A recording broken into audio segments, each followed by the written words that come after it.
Hey guys, Jeremy Diamond here with the young boy Josh Smith and Chris Sansom from sportsprowrestling.com. Before we jump into the show today, we just wanted to open up and just talk about Hanna Kimura, Stardom star who passed away this weekend at the age of 22. Just a very horrible, awful situation. Hanna Kimura was a star on the reality show Terrace House that comes on Netflix, and just due to a situation on that show and kind of a disagreement I guess she was having with the boyfriend on the show and how the date went and how he messed up her Wrestle Kingdom gear, led to fans of that show cyberbullying her, giving her death threats, and ultimately led to her taking her own life just at the age of 22. And just a horrible situation. Yeah. I think the situation, if I'm correct, I don't think that that the guy, his name was Kai, I don't think he was her boyfriend on the show. I think they were like going on an orchestrated double date. They were just like housemates, if that makes sense. Yeah. Or at least that's what I gathered. I've never watched Terrace House, and I think it's similar to like Big Brother sounds like. But yeah, I mean, they've kind of postponed shooting, and now with this tragedy, one has to wonder if they're going to keep shooting afterwards, like once things, come back. I don't know. But yeah, this was just really, really, really terrible news, to kind of cap off a really terrible news week. A lot of personalities and figures in the wrestling industry, passed away in that week. And I think that, not to minimize any of them, but this was to me one of the most shocking ones, because it was, I guess they were all unexpected, but this was, I don't know. It just really, really caught me off guard. I mean, do you guys, I know, Jeremy, you follow Stardom more than I do. I mean, Chris, how, do you follow it, or do you have any exposure? Yeah, I mean, only by names. I'm in a lot of conversations about Japanese pro wrestling, and of course Joshi and Stardom fall into that kind of category as people are having conversations. So Hanna Kimura is someone whose name I had heard quite a bit, especially considering she had a match at the Tokyo Dome this year. But I'm not familiar with her work or anything else. But the community's sense of loss last week, through all of those losses, but specifically Hanna Kimura, because of the kind of the circumstances surrounding it, it was really heartbreaking. So, it's always tough when the community suffers losses like that in any capacity, and especially with shocking circumstances, like really everything that happened last week. It was a tough week for all of us. Yeah, I'm lucky that I got the chance to see Hanna Kimura in action 2 times over WrestleMania weekend in New York, and yeah, I was just kind of drawn to her from that first Stardom show we saw in New York, and clearly, they were planning on strapping the rocket on her and putting the company behind her this year. She's gonna be one of the kind of top stars, and yeah, she was a great performer. One of my favorites in Stardom. We even drafted her on our fantasy team on the Social Suplex fantasy draft that we had a few weeks ago, and it's a great performer, had so much ahead of her, and yeah, this is really just a devastating, heartbreaking news. Yeah, the exposure I really had to Hanna Kimura was essentially the showcase match that they held at the G1 Supercard, where she competed, and it was it Tokyo Cyber Squad against Odeatai? Yeah. But everyone kind of knew what the deal was when it came to Hanna Kimura. One reason I knew who she was, just point blank, is she was one of the most beautiful, women's wrestlers in the world.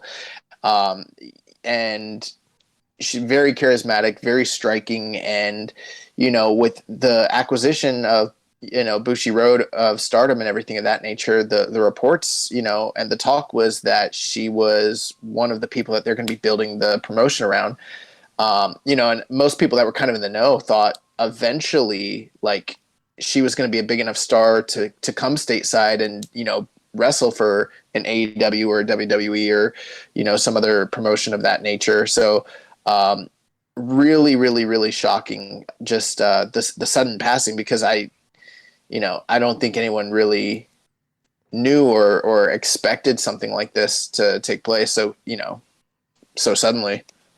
Yeah, definitely. Just kind of came out of nowhere that Friday evening our time and leading up to middle of the morning Saturday our time. So yeah, just a crazy weekend there, and so definitely thoughts, prayers, condolences to the family of Hanna Kimura, to her friends, and to her family. And guys, if you're on the internet, just be nice to each other and check on the people that you love, your friends and your family. Stay in touch with them and just make sure everybody's doing okay. The following is brought to you by the Social Suplex Podcast Network. Hey, this is Scott Norton, and you're listening to Keepin' It Strong Style. What are we going to do in New Japan Pro Wrestling? What are we going to do everywhere we go? We're going to take over. That's what the Bullet Club is all about. That's what we do. And you're going to see, and everybody else in the world, how much fun we have doing it. Yo, this is Rich Latter from One Nation Radio. This is brought to you by the Social Suplex Podcast Network. We present to you the Ace of Podcasts, Keeping It Strong Style. Let's go. It's the Ace of Podcasts, Keeping It Strong Style. Covering New Japan, they ready to hold it down. Jeremy Donovan and the young boy Josh. Come and hit a job out and bury all the frauds. From the Tokyo Dome over to the G1. Social Suplex is the network where we can get it done. I'ma chill and let them have it, cause this is just an intro. Keeping the strong style, 6 stars from the get-go, boy. Yeah, from Tampa Bay to the Tokyo Dome, this is Keeping It Strong Style with your hosts, Jeremy Donovan and the young boy Joshua Smith. And thank you for listening. Welcome to Keeping It Strong Style, the ace of podcasts on the Social Suplex Podcast Network. Jeremy Donovan here with the young boy Josh Smith and Chris Samsa. On today's show, we will be covering the latest news, answering your questions, and talking about the phenomenal AJ Styles. You can support our show by subscribing to the Social Suplex Podcast Network and Keeping a Strong Style on the podcast app of your choice and leaving a rating and review. You can also get all the podcasts and columns over at socialsuplex.com. Check out our Pro Wrestling Tees store, ProWrestlingTees.com/socialsuplex. That's where you can get your official Keeping It Strong Style t-shirt. And if you enjoy this podcast, please consider making a one-time or monthly donation by visiting socialsuplex.com/donate and clicking on the donate button under the Keeping It Strong Style logo. This week's episode is brought to you by NJPW EXT, the only browser extension for NJPWworld.com, with features like dark mode, improved translations and layouts, custom and shared playlists, synchronized viewing parties, and much, much, much more. It takes NJPW World to the next level. Visit njpwext.us today for details. And next week, get ready for the voting. Voting will drop noon tomorrow. When you're hearing this, we will be having the implications on from LOP Radio, with the poll theme being the new Three Musketeers. So that'll be the voting options there. So be on the lookout for the voting for next week. And, we had our first voting last week, and the theme was Bullet Club leaders, and the winner of the poll was AJ Styles. And Yeah, man. Bullet Club, it's real. That's what I learned this week. And we've got Chris Samsa on the episode with us here. So, Chris, how you doing, man? Hello. Thank you for having me. I'm very excited to speak about New Japan Pro Wrestling. It has been far too long. I think the last time I talked to anyone about New Japan was when I talked to Jeremy at the beginning of March. Yeah, man. Dude, that seems like 5 months ago. It was definitely last year, right? Yeah, seriously. So how has quarantine been treating you, man? It's okay. I took I had some significant time off work, and I'm back at it now, my day job. But this week's vacation week, pre-planned vacation, so I'm hanging out in my New Japan tracksuit, talking New Japan Pro Wrestling, and this is, it's a little more relaxing being a planned time off versus an unplanned time off. So it's not so bad though. The weather's turning. I ripped the doors and the top off my Jeep Wrangler, so I'm living the dream out here, I guess, but trying to stay away from people as much as I can too. So the more podcasts, the better. Yeah, you guys can't see this man, Chris Sampson, right now, but he's got a Lion Mark hat on, and he's got the full on like Soul Young Lion like Lion Mark tracksuit on. Like, I'm very excited. Full gear day. Actually, I've got a bunch of New Japan stuff this week. I'm talking to Sean Radican later in the week about the 2013 G1. So I'm just like, I get to talk about night 4, which is like the best night ever. So that's PW Torch VIP if anyone's, hanging out. But yeah, so I'm getting way back into my New Japan stuff right now. So I'm stoked. It's going to be a good week. Well, I just want to say, I think that this was a really great first topic to kind of pick for this series that we're doing, because, everyone kind of knows early May, Dantaku, that is, the Bullet Club, their anniversary. And it kind of seems like right now, if you're listening to different podcasts, publications, a lot of people are kind of like reflecting on that. So I thought that this was really a great choice on your part, Chris, and an appropriate choice. And, very enlightening, kind of going back and doing a retrospective on everything. I guess my first question to you guys, are you surprised at how the voting turned out for this? I was a little bit surprised. So, Josh, initially when we talked about this topic, we put together the topic list, when we picked Bullet Club leaders, we were like, oh, Kenny's probably going to win. And then just so happened, Chris picked Bullet Club leaders for our first topic for this week. And so I was like, all right, let's watch the voting, see what happens here.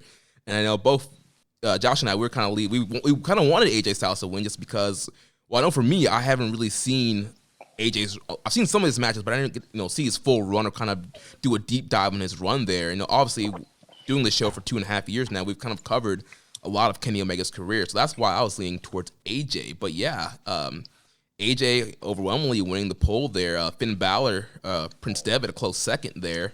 But Kenny very close. Kenny dead last. I think people are tired of talking about Kenny Omega. I mean, Alan Angles, Angels just buried him, and I mean his career is basically over. So, I mean, what more can we do?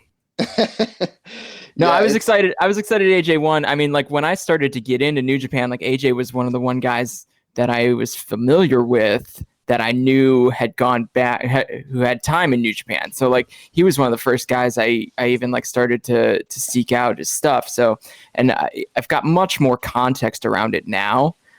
So going back this week or this past, couple of days and watching some matches and kind of, exploring his path through and asking people questions about that too.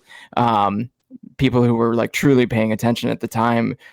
He had a really interesting run, and it's short, but it was really, I think, really meaningful for New Japan's growth in the West.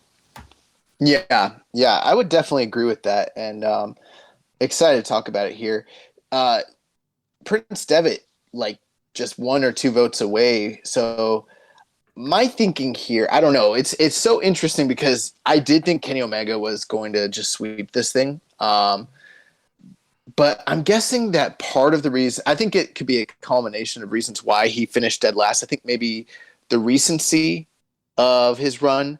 A lot of people kind of were introduced to New Japan via his run, and maybe they're just very familiar with it and kind of intrigued about things that maybe happened before they jumped in. Even though AJ's run wasn't that long ago, like a lot of people still weren't watching. There still wasn't English commentary, that sort of thing.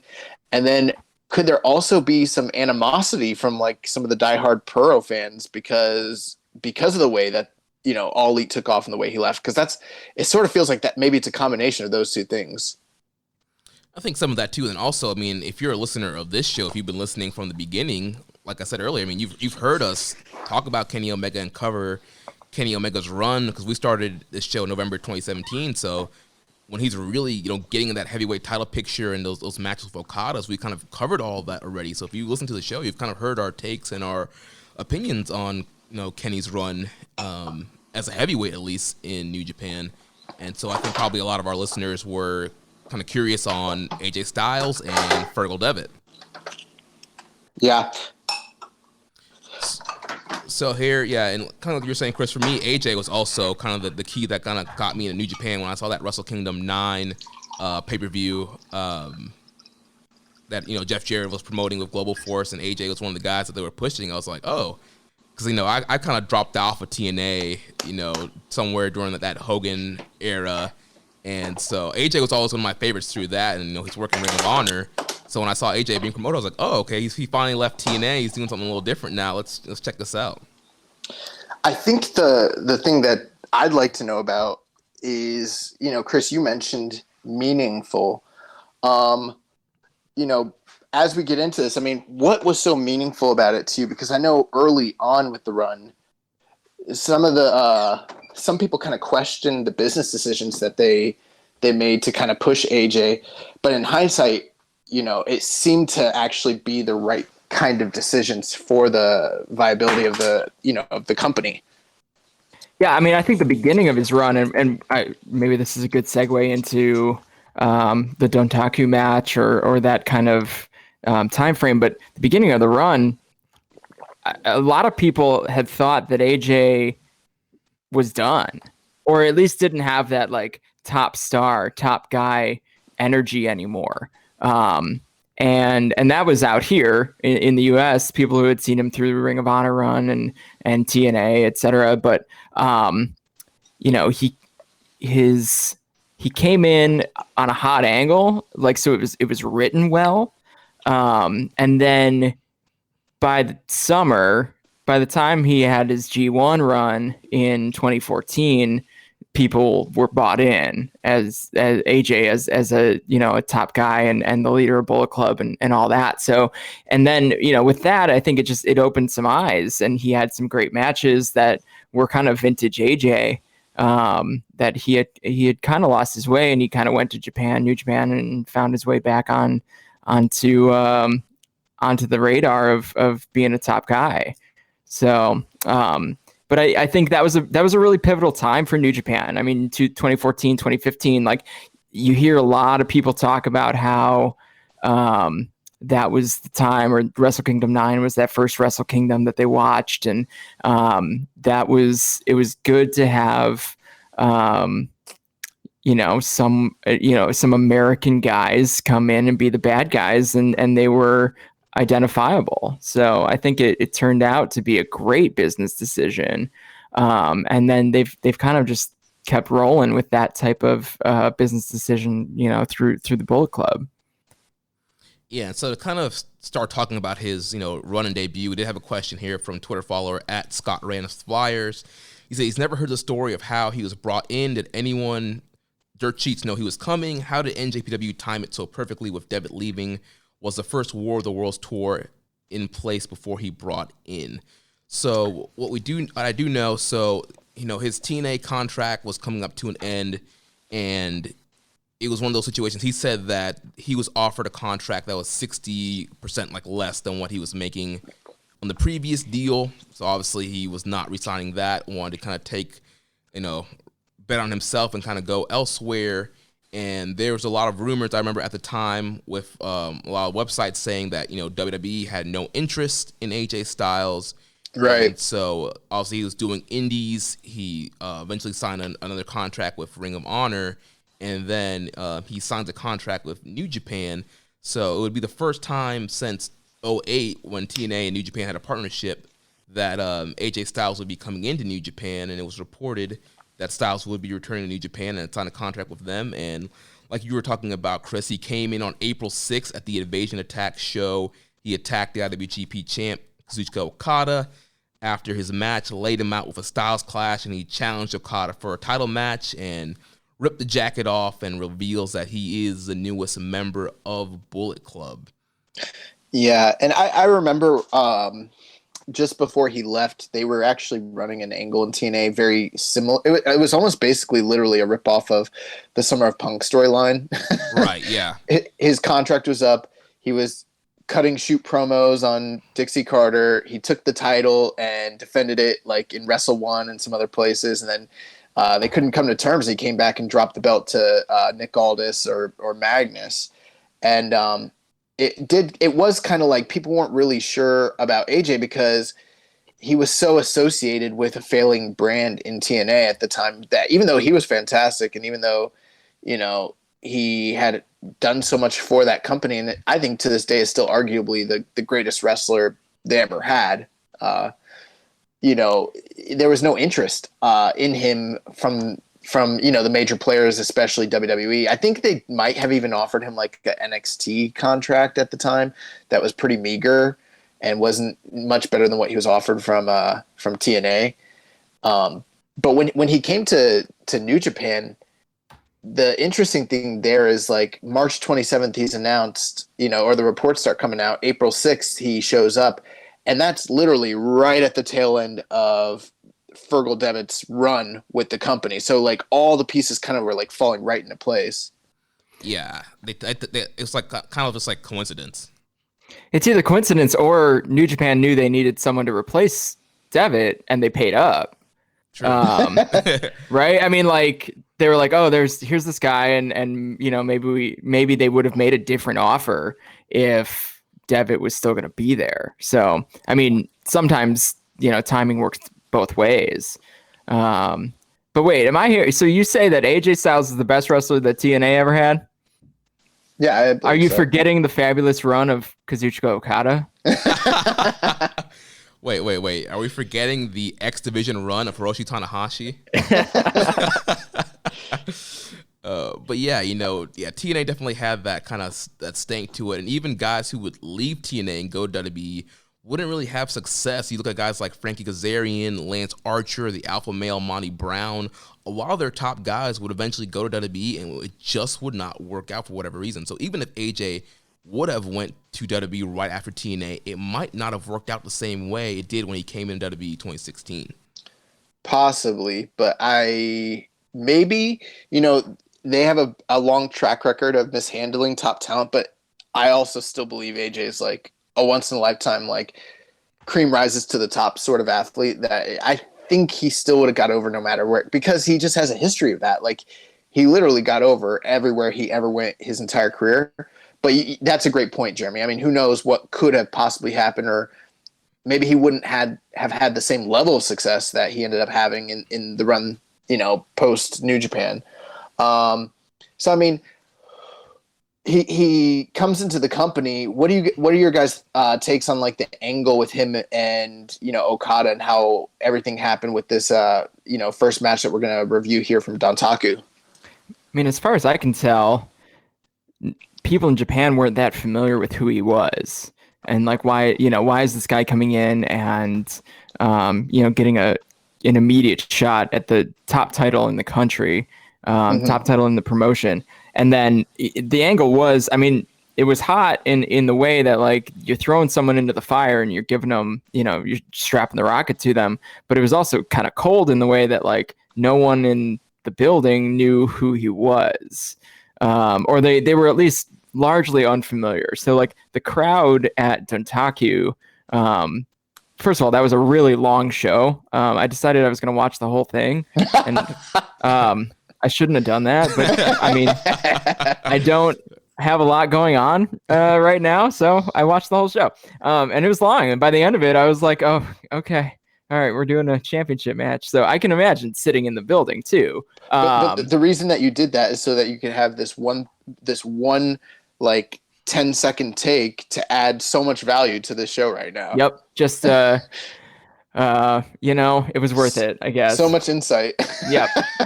It was long. Like I could have looked at the timestamp on the video and known that. No, but the crowd was largely cold for I mean, compared to, you know, an IWGP Heavyweight Championship match now, the building energy was significantly different, and that changes as we go through even these matches too. Yes.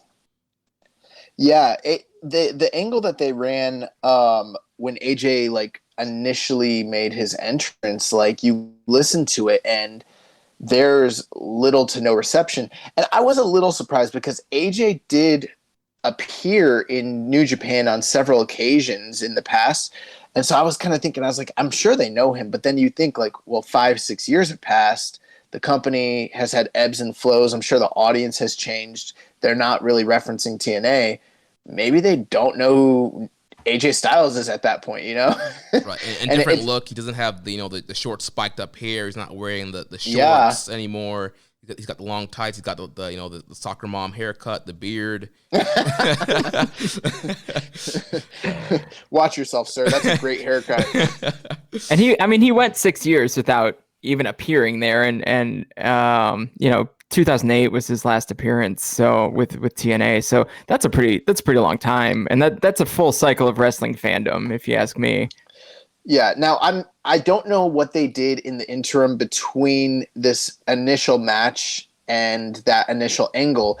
I do know though that there were a lot of like New Japan and Puro purists here that just hated this. They like literally hated the idea that like this guy was coming in and being brought in from TNA and like given this initial shot. Even if everyone kind of knew how good AJ was, it was sort of just to them against the grain of how New Japan typically operates and the booking sort of usually works.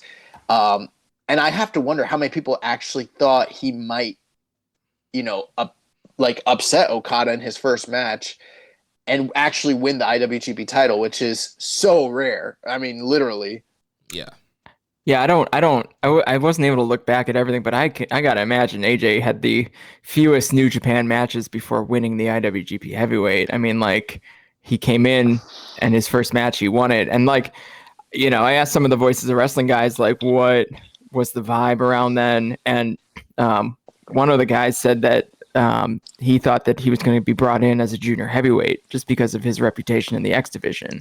So wow. but that was he said that was the actuality of what they were kind of talking about at the time. So, that was the vibe too. So, and he he's one of the guys that I would consider kind of a purist. So yeah, I mean, like that aligns with what you were saying, Josh. And that makes sense because AJ is, I don't know if he still is, but at the time he was the shortest IWGP heavyweight champion ever. Yeah. That's probably still true. I mean, thinking through who else has won it since then. I mean, of the new guys, unless Kenny's shorter than him, but I don't think that's the case. I think Kenny's taller than him.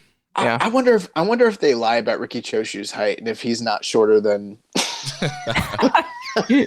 He's kind of short. But yeah, so you guys want to talk about this first match, and maybe Chris, you could start off because you selected. Maybe you want to tell us why you selected AJ Styles versus Kazuchika Okada Dantaku 2014. Yeah, I mean, I like matches of historical significance. So I'm sure I've said it on this podcast before. Like, I'm not like a match in a vacuum guy. So, with that said, someone coming in to New Japan Pro Wrestling and getting an IWGP Heavyweight title shot right off the bat, like that is significant. So, and it seems like a good starting point to a conversation about AJ's time in New Japan. So, yeah, it was, I had seen the match before, with less context. I was mostly just kind of watching through AJ Styles stuff when I was really first starting to get into New Japan, and going back to it, it's kind of unremarkable, especially now because we see so much Bullet Club shenanigans. But at the time, I went back and read Observer and Torch and stuff as I was getting ready for today. But at the time, it seemed like it was much more unusual for like the Bullet Club shenanigans to kind of take over, especially a heavyweight championship match. So I think in that way, it was the beginning of this era of the Bullet Club and how they kind of act. Yeah, I think what stood out to me were a couple things. One was the lack of crowd reaction for both guys, actually. I mean, Okada had definitely more reaction, but he still wasn't fully bought into by the crowd as like the true ace of the company, the way he'd later become. And then, and maybe part of it has to do with what you mentioned with it being a long show, but with AJ, it's literally almost, he's almost not even getting the courteous, like, we'll give you a nice clap just because you're here and we're, trying to be, polite. Like, he's not even getting the polite clap. It is like crickets, and it's, it's kind of jarring. Yeah. And one thing that kind of popped out to me, so like I mentioned, like I've kind of stopped following AJ towards the kind of the latter end of his TNA run, and so I'm more familiar with kind of the X Division high flying AJ, kind of the work rate AJ, and towards the end of his TNA run is when he started using the calf killer / calf crusher, whatever you want to call it, and really started kind of changing his style up and started working, kind of slowing down a little bit and working on the legs more and kind of set up that calf crusher submission hold. So in this matchup here, it's the first time I'm really seeing AJ. He's wrestling a little bit slower. He's working on the legs, and trying to slow down Okada to set up this submission hold. So that was definitely kind of a little jarring for me. Yeah, I think the match as a whole, if you're watching it in the context of empty arena wrestling, it was well worked, but it just didn't connect. And I think some of that is that Okada, we're thinking about Okada 6 years ago too, so he's still pretty young and he's not nearly the star that he is there now. I mean, the man had a classic with Taichi earlier this year. So with a super hot crowd and with no stakes. I mean, it's just a match. So like he was in a different spot in his kind of journey with the New Japan fans too. So it was a risky angle, but the show drew. I mean, it drew a sellout, and I think by the end of the match, people knew kind of what, they knew what the match was all about. But I think the crowd was super, super surprised when AJ ended up hitting the Styles Clash and winning. Yeah, and clearly this match was a lot of the focus of this match was kind of establishing AJ as a member of the Bullet Club. We had, Bullet Club Bucks and Tama and Carl Anderson out there getting interference, eventually getting thrown out by Red Shoes, but eventually coming back, and then we see Yujiro Takahashi join the Bullet Club, being the first Japanese roster member to join the Bullet Club. Yeah, and that was him defecting from Chaos. So not only was he joining the Bullet Club, but he was turning his back on the he wasn't the full leader, but the co-leader and the, basically the ace of that group. Really, really just a giant backstab. Speaking of some of the things that you guys brought up, though, I noticed these guys, it's interesting because I'll go as far as to say, in my opinion, I think ultimately AJ Styles or Okada ends up being AJ Styles' greatest foe and best opponent in the company.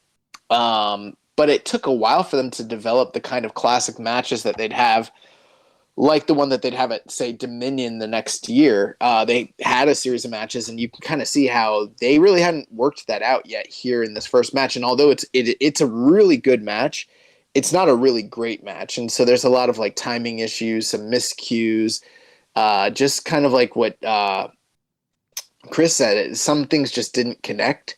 And then there's again the leg work, which kind of slows things down, and then the interference, which also there's good interference and bad interference. I wouldn't say this was bad interference, but I don't think it was something that was intended. It was more of a storytelling device as opposed to like a great match building sort of mechanism.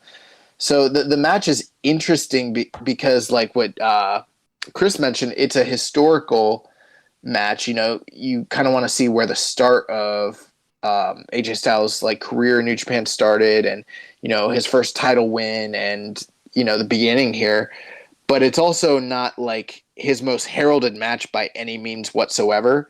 And so it's very, very interesting to kind of just watch and see and kind of compare this to the other matches that we see later on and how he's received by the crowd. And this was the feud. This was kind of important because we talk about AJ being given the title and how important that is, but ultimately Okada is their cash cow. Okada is their golden boy.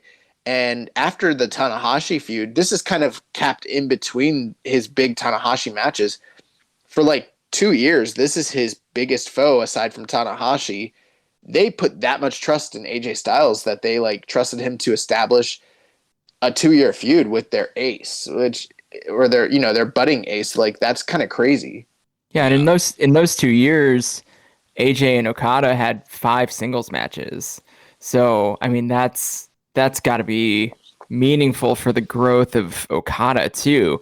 And like it establishes Okada as like that core good guy, because maybe he didn't have that kind of like classic heel heavyweight to fight against that was going to be kind of a long-lasting feud at the time. So, Okada Tanahashi, like those are classics, but like neither of those guys lived as heels forever, right? So like this really established Okada as a potential top babyface for the company. And like you said, like some of those matches as you get later on, especially that Dominion match, like some of those matches just are incredible, like really top-notch stuff. Yeah, and one thing I noticed from the commentary, so obviously this match was Japanese commentary, and they were mentioning, I heard them say, Japanese number 1 drop kick versus American number 1 drop kick. So that was kind of pretty cool that they were bringing that in. And even though they kind of were sour on TNA at the time, they were still, I heard the letters TNA in the commentary, so clearly they were probably mentioning, this guy's a former TNA world champion, he used to be in TNA. And so from a commentary standpoint, it sounded like they were really trying their best to put AJ Styles over and put this match over. Yeah, absolutely. Ultimately, though, the match ends and we kind of see the crowning of a new IWGP champion, which it's interesting because, again, the crowd, like, they booed when Yujiro showed up. They booed when it was over, but, like, they almost kind of didn't seem like they believed that this guy was going to win. Like, even when he hit the Styles Clash, like, they didn't really pop. And then, like, it was almost like shock and dismay. Like, when Okada didn't kick out, it was sort of like when Undertaker got the streak broken. Like, people were just kind of, like, quiet. It's weird. Yeah, people weren't expecting that. I think there was a little bit of a pop because he hits the Bloody Sunday before the Styles Clash. So also that's right. Kind of a throwback to Prince Devitt. So I think there's a little bit of pop for the Bloody Sunday. But yeah, then he hits the Styles Clash, 1, 2, 3, and then yeah, kind of that awkward silence of like, did this guy just really beat our champion? It's such a different look from when, say, someone like Jay White, defeats Tetsuya Naito for the Intercontinental now, or even when Jay White won the IWGP. I mean, like this whole year, this past 2019 was all about Jay White winning in big spots and like leaving the crowd upset, and like that's the real reaction that they were probably hoping for with this angle, and it just they hadn't had the chance to build up AJ. And I don't know what the time frame was. I don't know if they knew they had 2 years with him, or if they thought he was going to be there for a long time, when he came in. So I got to wonder if they were just like, let's get everything we can out of this American star and see if we can kind of grow this company overseas and get some buzz going. So, it's such a different look as to what kind of that leader of the Bullet Club looks like now, and like the crowd reaction is quite different. Well, the moment is so meaningful because they basically only had a year with Prince Devitt at the helm, and while he was pushed very heavily and given a lot of accolades, the one thing that he was never able to do was win the IWGP Heavyweight Champion. And so this win kind of legitimized the Bullet Club in the eyes of the audience, because at that point now they've got a leader who truly, can be seen as a top guy. I wouldn't be surprised if they knew that they only had a limited time with him. We don't know the specifics on the contract negotiations, but I believe at the time they were mostly signing guys to like 1-2 year deals. And who knows, maybe they thought, we don't have 5 months to build this guy up as a credible challenger. We're going to just go with him, which was a risky proposition because ultimately in the early goings of AJ's run, he wasn't so well received by the crowd until like say the G1 Climax when he started to really endear himself to the audience because of the performances he put in. So I mean, Jeremy, you got a rundown here. I think you can kind of fill in the spaces before we get to the G1 and all that. Yeah, so he wins the IWGP title here, beats Okada. So with that victory, he becomes the 6th Gaijin champion in the title's history and the first American champion since Brock Lesnar in 2005. Then we go to May 17th. Styles successfully defends the title in a 3-way match against Okada and Michael Elgin at the War of the Worlds show, the New Japan Ring of Honor co-produced show. And that match is up on New Japan World, and I think it's up on Ring of Honor's YouTube also. Pretty interesting match there. Then we move to May 25th. They're at Yokohama Arena. AJ defeats Okada again for a second time here in his second title defense. Then we move over to July, and so where AJ would suffer his first loss in New Japan, July 21st, where he was defeated by Okada in the first match in the 2014 G1 Climax. And out of his 9 remaining matches in the tournament, Styles only lost 1, but he failed to advance to the finals due to the loss against Okada in the head-to-head match. So that 2014 G1 was kind of a real, like you mentioned, breakout moment for AJ Styles. Now, aside from that, AJ is getting ready to kind of drop the title, and I kind of gathered some notes here. So, I mean, from a business standpoint, during his first title run, they announced that Fukuoka was a sellout with like 7,500, or they announced it was a sellout, but from what I understand, and don't shoot the messenger, they say that was a fake inflated number, that it actually wasn't a sellout.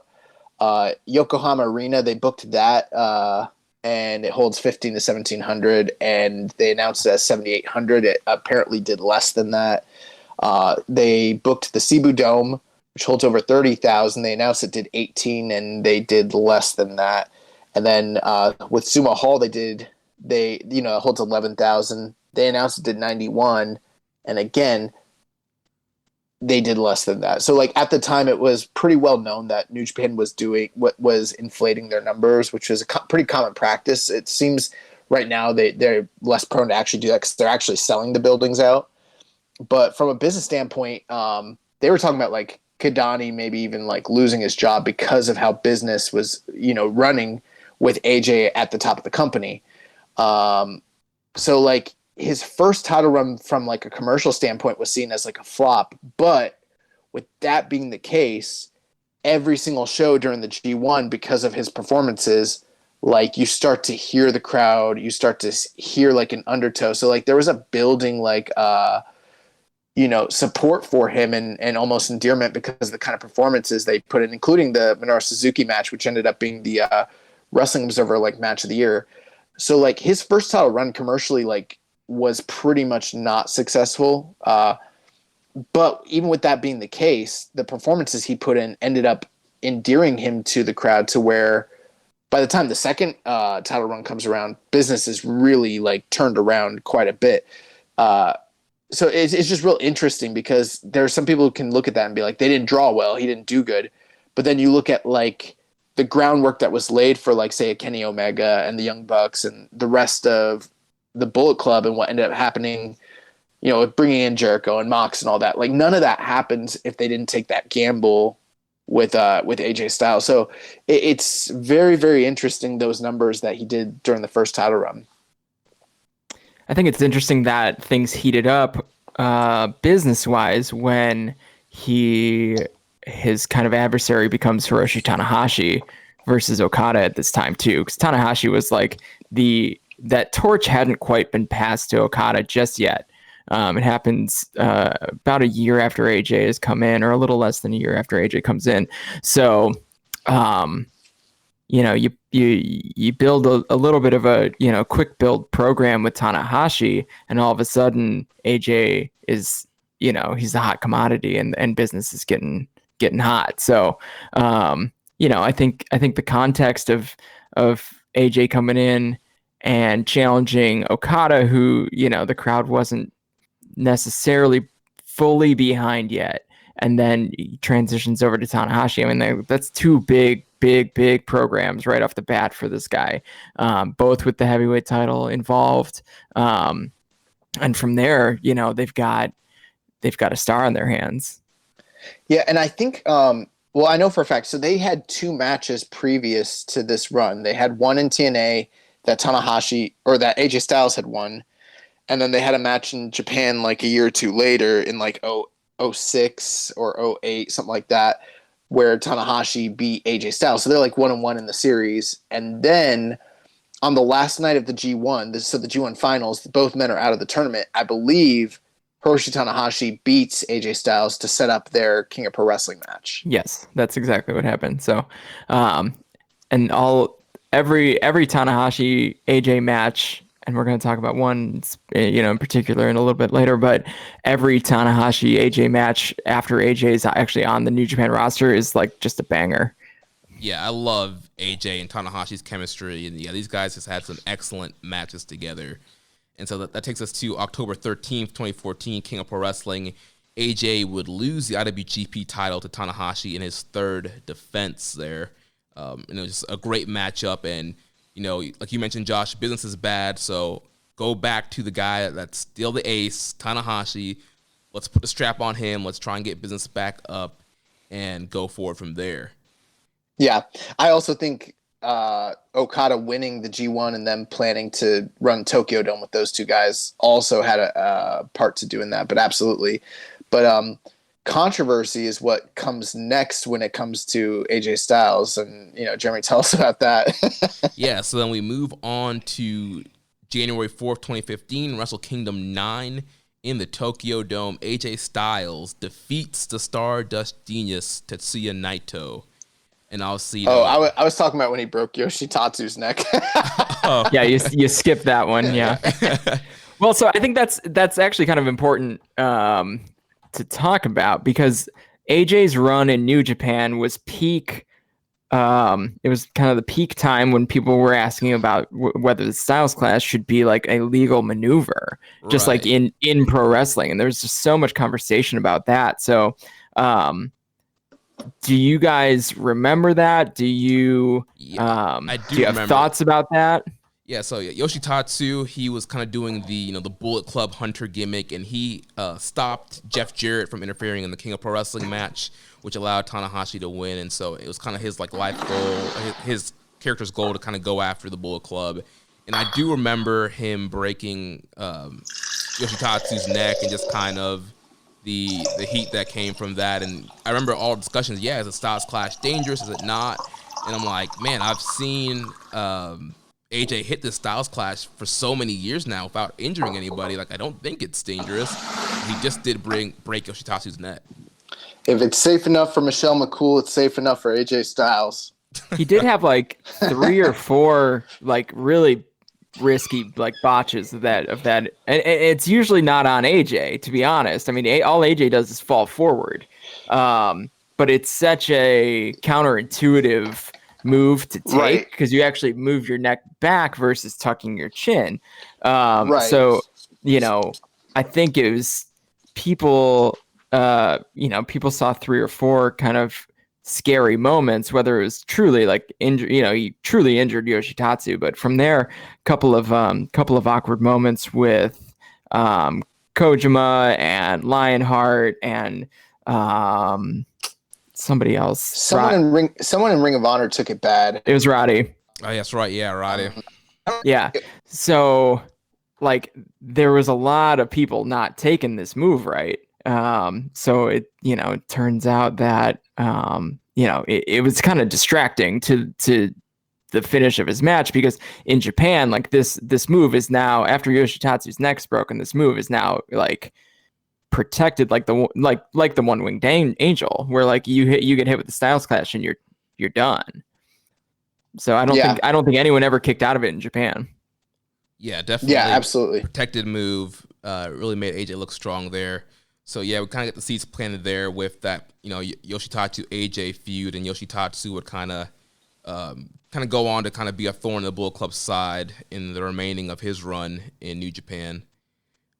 So that takes us to the Tokyo Dome. AJ defeats the Stardust Genius Naito. And I rewatched this match because I hadn't watched it since the initial running of Wrestle Kingdom 9. It's just so interesting just seeing Stardust Genius Naito and just how he was not quite over to the point he is today, and just how AJ Styles kind of definitively kind of beat him there.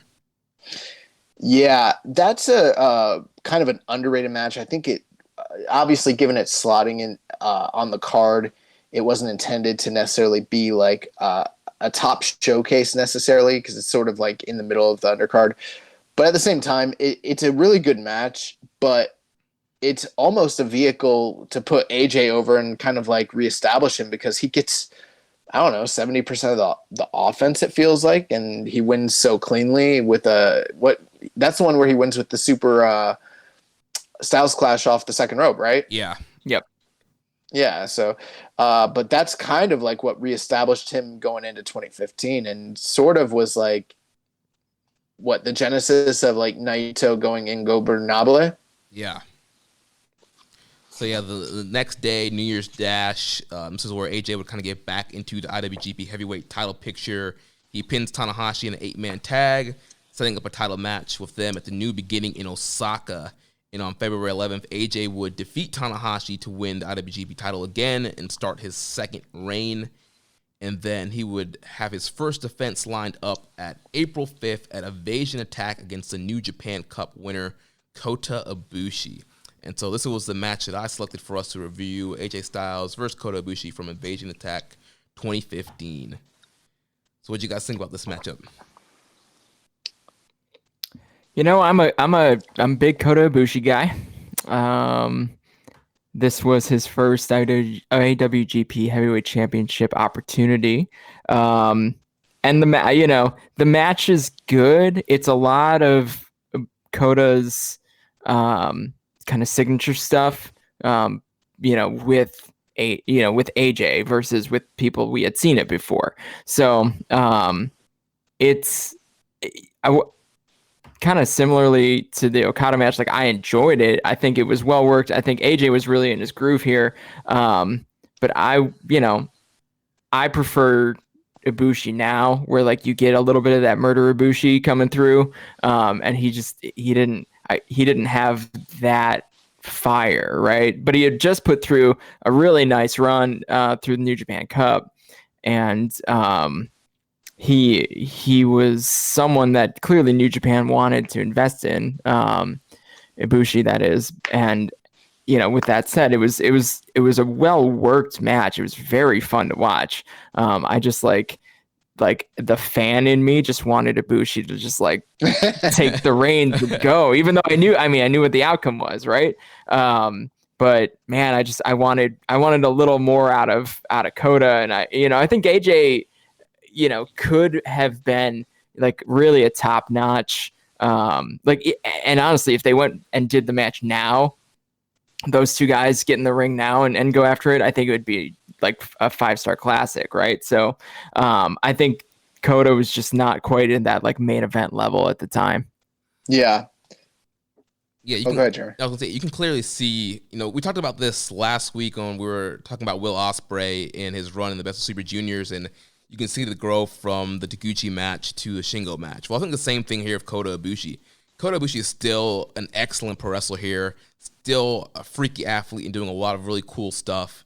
But you definitely see, compared to this match to, 2018, 2019 Kota Ibushi, 2020 Kota Ibushi, you see a more well-rounded performer.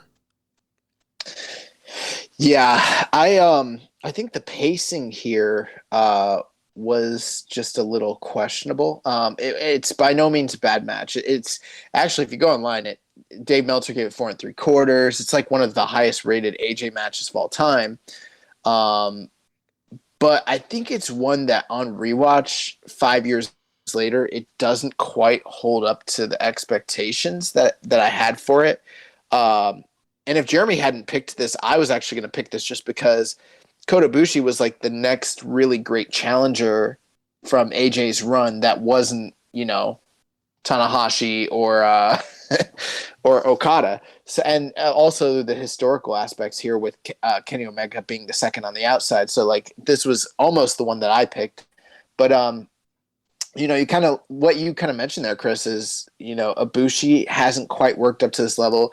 Like, yes, he's had the great Nakamura match, and like, yes, he's starting to like break out. But when you compare the two, Ibushi might be the more accomplished athlete at this stage of their careers, but AJ is the more well-rounded and high-level performer of the two. And so like they're kind of wrestling at his pace. They're kind of wrestling.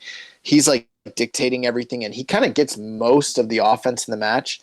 And I think they really, to be honest, there's always been a big debate as to whether this Invasion Attack match or the one that they had in the G1 later in the year was better. And I gotta say, I always thought this was the better match, but now in 2020, I'm inclined to think that their G1 match actually stands out to be the better match. Yeah, watching this match, kind of to agree with you, Josh, I definitely felt, this match, it's, Meltzer gave 4.75, one of the more kind of acclaimed matches, and to me, it's just a little bit notched down of, I don't know what it was, watching it 5 years later.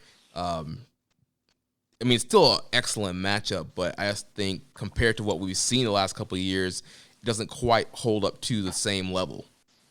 I do like the historical significance as kind of the next phase of where the Bullet Club is going, though, because this is really where we start to see the tie-in with Kenny Omega.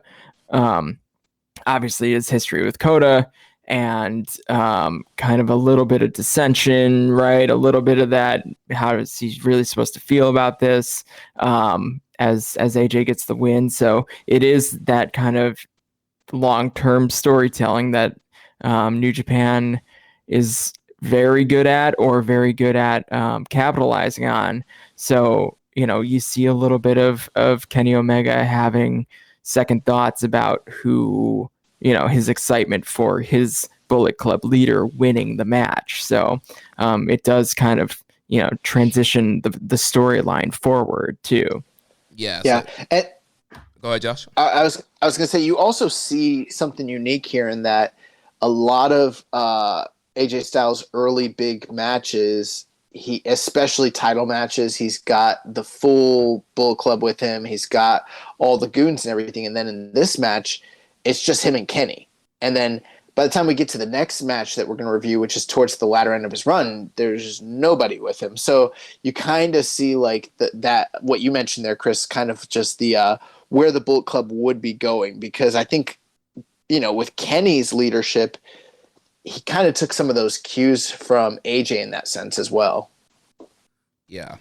And I just love, there's just kind of subtle camera shots every so often to Kenny as AJ was kind of working over Kota Ibushi, and, nothing too, over the top. Like, they weren't cutting to him every 5 seconds, but definitely occasionally kind of cutting to him. The announcers would mention like DDT and Golden Lovers, and definitely they were playing up that, Kenny, who's kind of Kenny backing up here? Is he, how's he feeling? Like you're mentioning, Chris, he's kind of conflicted here.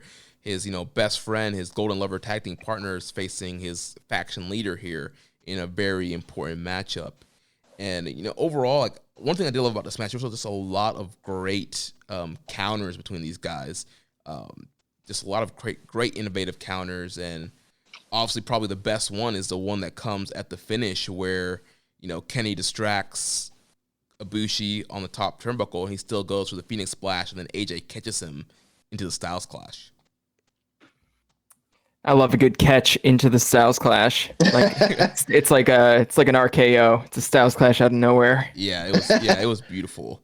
And yeah, all throughout the match were some other kind of great counters, a lot of great bumps. I mean, the beginning, AJ drops Kota with a German on the floor to the outside, which was pretty nasty looking. So these guys are working really stiff. A lot of great counters, a lot of fast-paced action. Yeah, it's one of those things where, like, at this point, aside from like a Phoenix Plex, Kota Ibushi's ultimate like finisher is this Phoenix Splash, and if he lands that, like, it's a pretty much done deal. And it's that moment that we've talked about for years. Ibushi goes to the top, AJ's laid out after a last ride, and then Kenny just jumps up on the apron, and like you think he's gonna like hit the ropes and crotch this guy or push him or grab his foot or do something, but he doesn't. He just looks at him and they just stare at each other.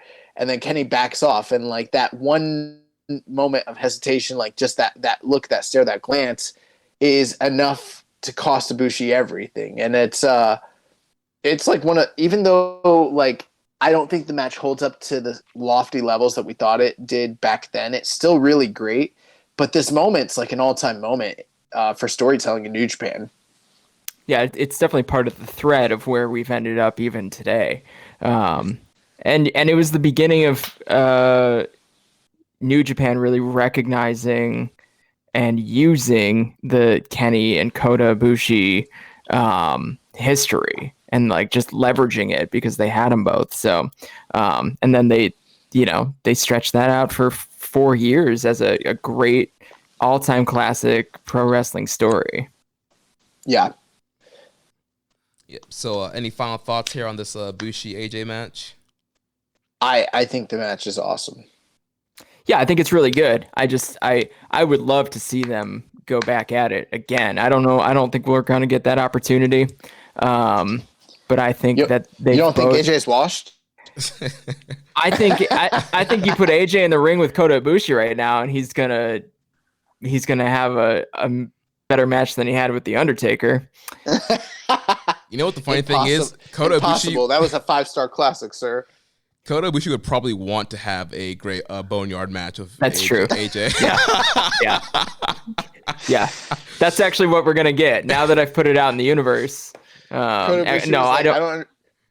understand why there wasn't more fireworks in this match. Kota was like, "Where were the kaijus at?"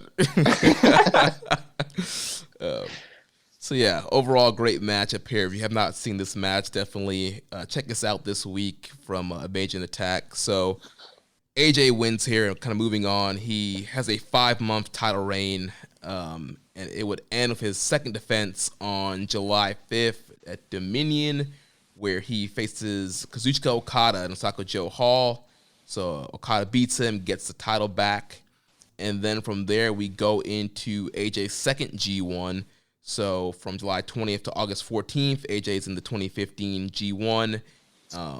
At the final day, he has a chance to advance from his block, but he loses to Hiroshi Tanahashi to cost him a spot in the finals, giving him a final record of 6 wins and 3 losses. So that's the next matchup we're going to talk about here. Is this A Block's final, AJ Styles versus Hiroshi Tanahashi? And Josh, this was your pick. Yeah, I picked this match for a few reasons. There's a lot of really great AJ Styles matches in this run. Obviously, with us just doing 3 matches, we can't cover everything. And I mean, I initially was inclined to do Nakamura and AJ Styles because I was like, oh, Chris did the beginning, I should bookend it. Or I was like, oh, I should do, the Dominion match. But then I was like, we already did an Okada.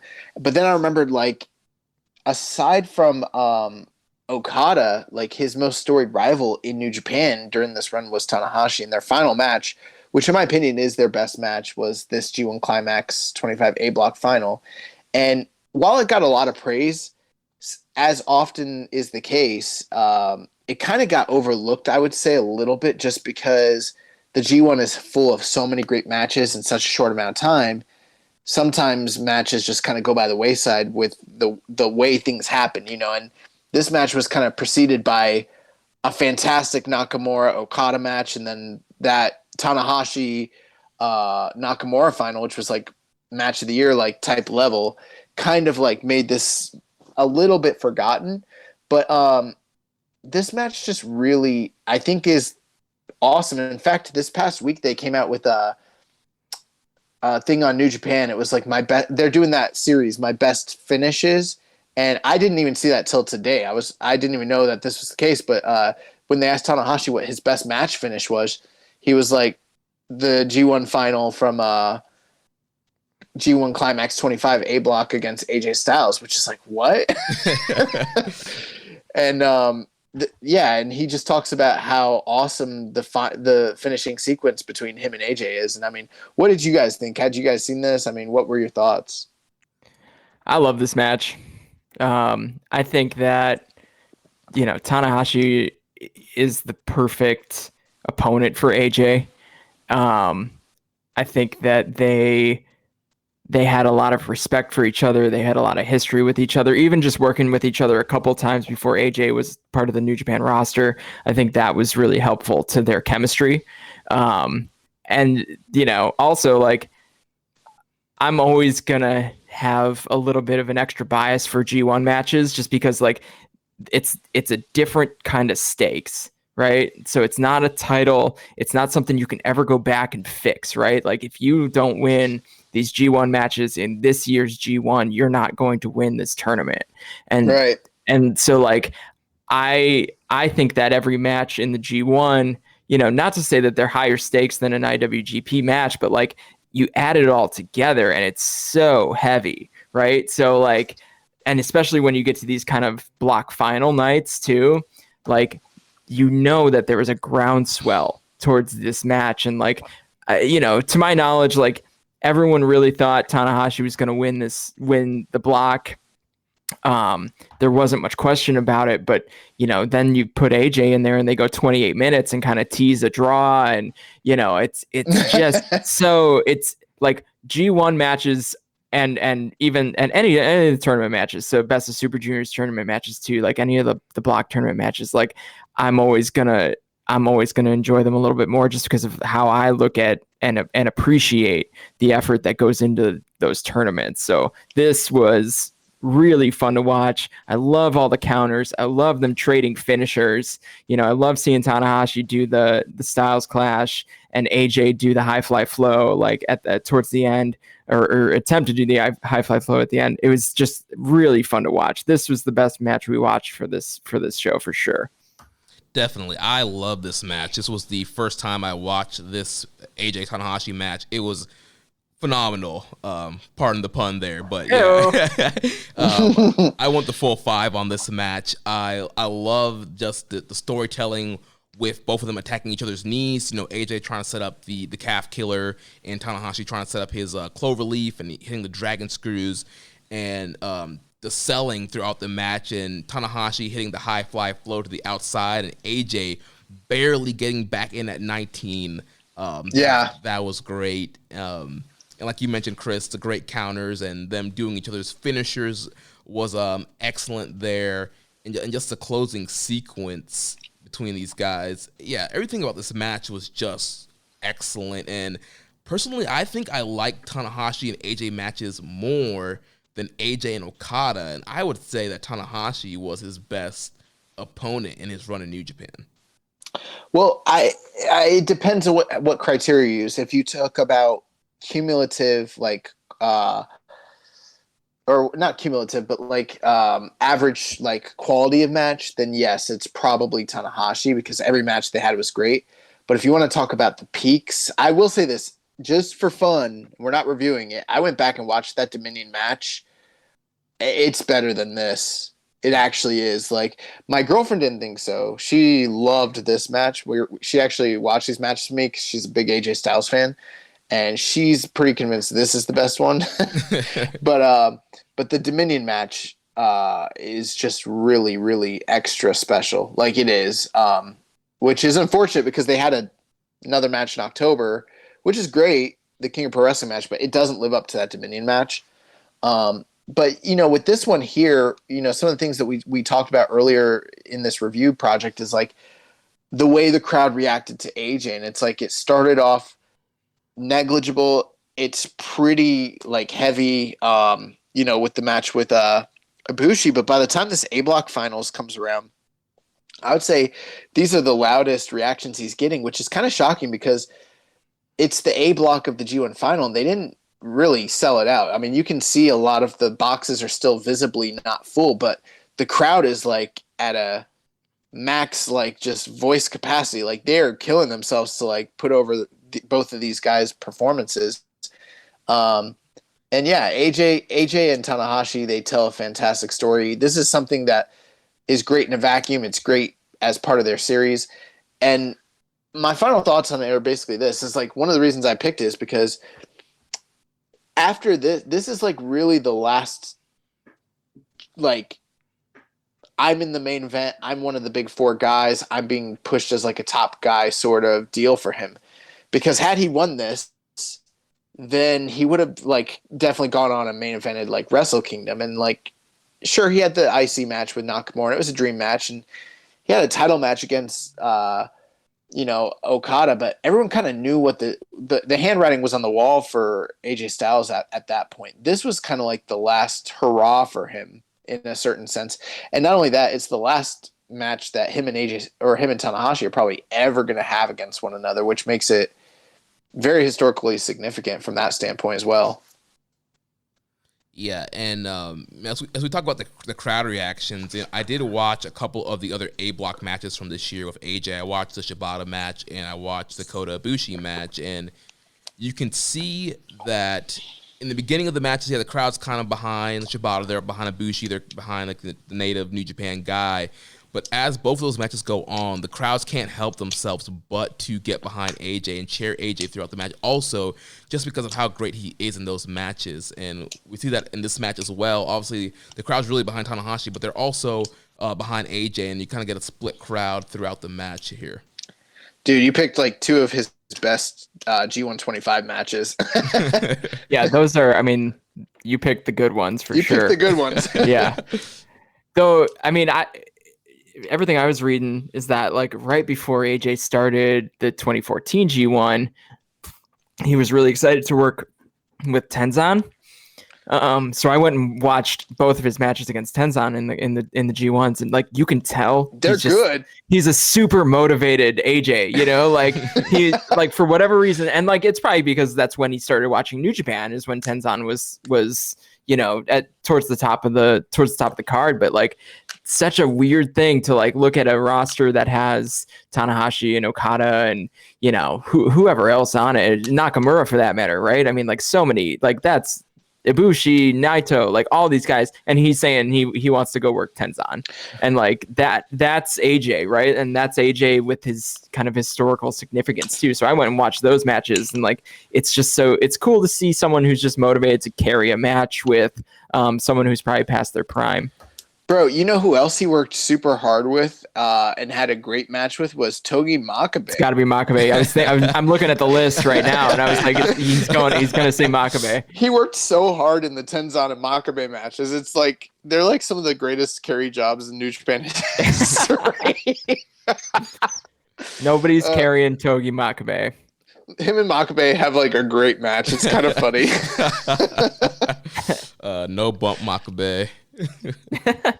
One other spot I want to point out this match before we move on. I like the spot where Red Shoes is taken down by a Stinger Splash, and then AJ low blows Tanahashi, but then Tanahashi turns around. Tanahashi low blows him back. Yeah. So we had no Bullet Club interference, but there was still a ref bump, and AJ tried to cheat a little bit, but it still backfired on him because Tanahashi low blowed him too. So that was great. And ultimately the story is, when AJ has outside interference, as great as he is, he can win matches, but because he's an evildoer, when he's facing the top baby faces straight on 101, he doesn't have what it takes to beat him, which is the classic universal story of wrestling, good versus evil. And like, that's the case here. And Tanahashi prevails and, goes on to Wrestle Kingdom, and, AJ goes along his way. He never won the G1, even though he came close twice. Yeah. And it's really a shame that AJ then took the low blow and created a finisher for himself at WrestleMania against Shinsuke. Oh, man. So after this excellent matchup, we move on to King of Pro Wrestling, October 12th of that year, where Styles received a rematch for the IWGP title against Okada, but he failed to win the title back there. Then in November, Styles would enter the IC title picture by challenging Shinsuke Nakamura to a match. He was supposed to be in the World Tag League that year, but he had to pull out due to a back injury. He's supposed to team with Yujiro Takahashi. And remember, around this time, there was a lot of talk about AJ's career and whether he was going to be done or not due to how severe the back injury was. He had to retire. Yeah, there was a lot of talk about him potentially retiring. And he had that really great match with Jay Lethal to close out his Ring of Honor run, too, Final Battle. And yeah, everyone was talking about how he was done, and I was like, oh no. So then he comes back to action for the Tokyo Dome, January 4th, 2016, Wrestle Kingdom 10, where he faces off with Shinsuke Nakamura for the IC title and loses that match with Nakamura, one of his best matches in New Japan. So it's a great, dream match. If you haven't seen that match, it's another one to kind of go out of your way to check out. And that was it's awesome. Another awesome match there. And then hours after that match, it was reported that AJ had given his notice to NJPW and that he was leaving the promotion and signing with WWE. And then AJ would make his final appearance for NJPW at New Year's Dash, where the Bullet Club turned on him and Kenny Omega would become the leader and take the reins from there. Yeah. Yep, and that's all they wrote for AJ in New Japan. I liked that he got a write-off, though, as compared to what happened the next time a Bullet Club leader left. So that was, he came in on a hot angle, building himself as a star, and he left on a hot angle, leaving a bigger star behind him with Kenny Omega. So I think that is to be admired. The write-off was Kenny losing to Tanahashi. That was the write-off. It's interesting. We talk about how this company is so fantastic at building stars, and AJ Styles is a case in point. You look at him. We talked about how when he left TNA, there was no interest from WWE whatsoever, and by the time he was done, not only killing it on the indies, but making a huge name for himself in New Japan, and hot off the tails of this Wrestle Kingdom main event, he's suddenly on the main roster, keeping his intellectual property, keeping his name, and bypassing developmental entirely and debuting in the Royal Rumble. Like, it's kind of crazy. And then having bangers with John Cena. Oh yeah, those Cena matches were excellent. They were good, yeah. Oh, absolutely. I can't tell if Chris is being serious or not. No, I am.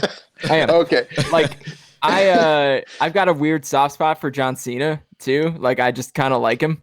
And I think when he was putting on, when him and AJ were working together, you got a lot of effort from Cena. And I think AJ had something to prove that he could come in and do that. So it was a great I think that was a really good first run for AJ. So yeah, totally serious. No, it's funny because the way you say things seriously is the way I say things facetiously, so it's hard to tell. But no, me and Jeremy are longtime supporters of we've been on the Cena train for years and years and years, and yeah, those are some of the, even though the funny thing is that Royal Rumble match they had in 2017? Yeah. Mm-hmm. They're totally doing a New Japan style finish at the end of that match. Mm-hmm. But yeah, those Cena, are those AJ's best matches in WWE? Probably, yeah. Yeah, that and the Roman matches. The Roman matches are great. I think the Cena matches are better. Yeah. Yeah, the Cena matches were hot too. I mean, the crowd, WWE actually had crowds that reacted to things kind of appropriately at the time too. So, yeah, those have got to be AJ's best WWE matches, unless I'm completely forgetting something. They shouldn't be, considering who else is on the roster. Yeah. But they are. Well, the one thing I wanted to point out here is it's been something I've heard Dave Meltzer say a lot. And it's funny because I've always disagreed with him to a certain degree. Even though I've been a long-time New Japan fan, just like a lot of people, this was kind of the era and period where my fandom was reignited and I started paying a lot closer attention to what was going on. So to me, the AJ Styles matches were very revered, very, very revered, especially that 2014 G1 run and, his title runs and everything. And then the past couple of years, you've heard Dave say, and he's said this many times, a widely held opinion that he has is he's some of those matches that AJ had were so great back then, but they wouldn't even be in the top 10 or top 20 matches of like the last couple years. And I've always been like, Dave is fucking wrong. He's lost his marbles. Like, he doesn't remember. He's completely incorrect. But now I'm going back and watching it, and you know what? I do kind of agree with him in a certain sense. I watch these matches and I remember them fondly, and I'm like, but they aren't as good as the current working level today. But what I will say is, I think AJ was working at a higher level in 2014 than the majority of the roster was at that point. And his influence in 2014 and 2015 is what kind of led to the sort of working style that you see in New Japan in 2017, 2016, 2018. Like, I'm not saying they wouldn't have got there, but you can see his like handprints all over. Like, you can see his influence, because even a lot of these matches that we reviewed and some of the ones I watched, like, he was already working at a higher level than a lot of the guys, aside from like Tanahashi. For the most part, he's working at a higher level than almost everybody on the roster already. Yeah, and I think AJ's whole run in New Japan was really like peak AJ Styles style too. Like, he didn't really change what he had been doing when he came to Japan. Japan was just ready for what he was doing. It was a really good fit. It was a really good fit from a style perspective, and it was a really good fit from an energy and effort perspective too. And like, even recently I've had a couple of reasons to go back and watch AJ and TNA and some of his really big matches there. And like, you look at that run when AJ was young and really energetic and willing to take, big risks and really do some really interesting, new, innovative stuff. And then he brought that energy and that effort to Japan. And I think you're right. I think it rubbed off on the rest of the roster. And then you see AJ get more and more, I guess I want to say like violent as his time in New Japan goes too. And I think that's kind of part of AJ's growth. And I think that's a kind of a cool evolution to watch too. Yeah, and I think part of that too, he kind of had like a chip on his shoulder. He had a point to prove that I'm still one of the best wrestlers in the world. WWE doesn't want me. TNA is lowballing me. Well, I'm going to show these guys, why people have been, raving about me for all these years, and kind of goes in. And then, yeah, like you mentioned, he gets more aggressive. He's a working heel. Majority of his career, he's been a babyface for the most part in that TNA run. And towards the end there, where he was turning heel, and we see he started using the calf crusher. But from there, from New Japan, he really kind of, dove into that heel persona, got more aggressive, used that calf crusher, the submission hole, and kind of get a little bit more gritty with his work. Yeah, that was something, and I agree with you, Jeremy. That was something that Chris brought up that I totally wanted to remember, and I was going to forget, so I'm glad he brought it up. Even though I wouldn't say that in his time there, AJ got better, because he was already at such a high level, but he did get better at working the New Japan style. He didn't really alter too much of what he was doing, but he was able to implement what he does within the confines and the context of their match structure, like, better by the time it was over. But the one thing he did improve in, and it's like the one thing that I can like marketably say like he got better at this, was his strikes. The way he would strike, like, they got so nasty by the end of his run there. Yeah. Well, he knew the guys he was working with could take it. I think, they built up that trust, and he knew what he could take. Like, he's tough as nails. And then I think over time you see him figure out that everyone else that's there, they're closer to his level than some of the guys he had been working on U.S. soil. So we have a few questions here from some of our listeners about AJ, and then some other random questions. So first, the AJ question. So first, from Reddit user Tom.24, he says, was his entrance into New Japan or his exit out of New Japan better? In my opinion, it was easily his exit. While I enjoy his entrance, and I thought it was, you had the shock and the surprise element to it and everything, that was even more so on his exit, I mean, yes, some people knew he was leaving, but I don't think everyone knew. And I don't think anyone expected it to be, this turn from Kenny Omega of all people. Because even though people thought like Kenny was going to be a star, it's like it came from out of nowhere. Like, you fucking turned on him, and it's like you got this junior, and he cuts this scathing promo on him, and then all his friends beat his ass. the Elite kick him out of New Japan into WWE. Like, it's kind of amazing. Yeah, it's got to be his exit. I mean, and the effects of his exit are still felt today. So, his entrance was hot, and he bookended his run pretty perfectly. And we've talked about it already, but like whether that was planned or happenstance, like it was well taken advantage of.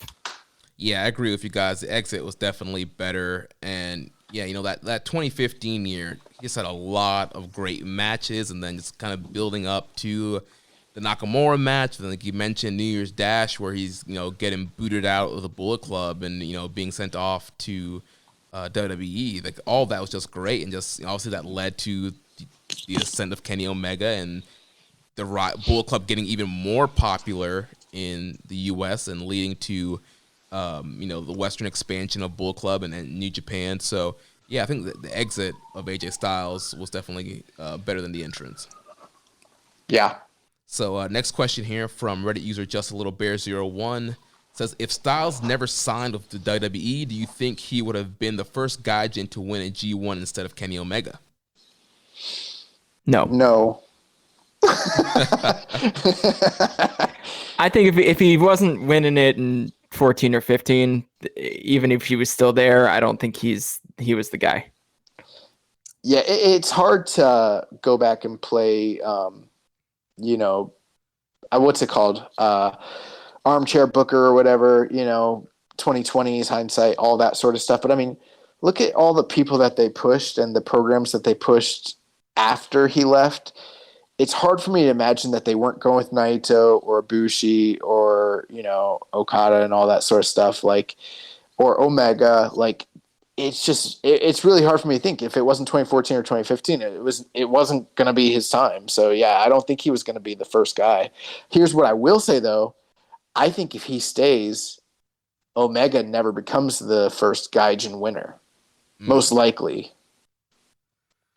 Yeah, because I don't think without that vacuum it happens, unless maybe they booked it that way. But unless they knew way ahead of time that they're going to do it, I think him being there could have been a detriment and caused Omega to never win it. I think there's a chance that whether AJ was leaving or not, that angle was going to be the same at New Year's Dash. I like that. I could totally agree with that if that were to be the case. I don't know it to be, but I don't know anything. But that wouldn't surprise me looking back on it, because I think it was time to transition. Yeah, there's kind of a shelf life on the Bullet Club leader gimmick, right? Like you can only be that person for so long and be effective without it becoming kind of a parody of itself. You don't say, Jay White. So you only get so much time to do that, and at some point you got to put someone else in that spot. And AJ, given the respect he had gotten and built with the crowd, as well as I'm sure the office and the wrestlers, I think AJ could have defected successfully and gone back either probably just as a man without an island and just been an awesome wrestler, and he still would have been in a lot of title pictures and things of that sort too, and it would have been a really interesting run, because then you get AJ versus the Bullet Club for a little while there. So I think that would have been a really fun angle. So I don't doubt that was at least on the table. Yeah, go ahead, Josh. AJ Goon, he usurps power from Minoru Suzuki. I was gonna say, it's always very interesting when you hear like the Bullet Club interviews, like the Bucks and like Marty, and they always talk about, and Kenny, like they always talk about, one of the downfalls about being a part of the Bullet Club or the Elite is we have a lot of great guys in our faction that we never get to face off against.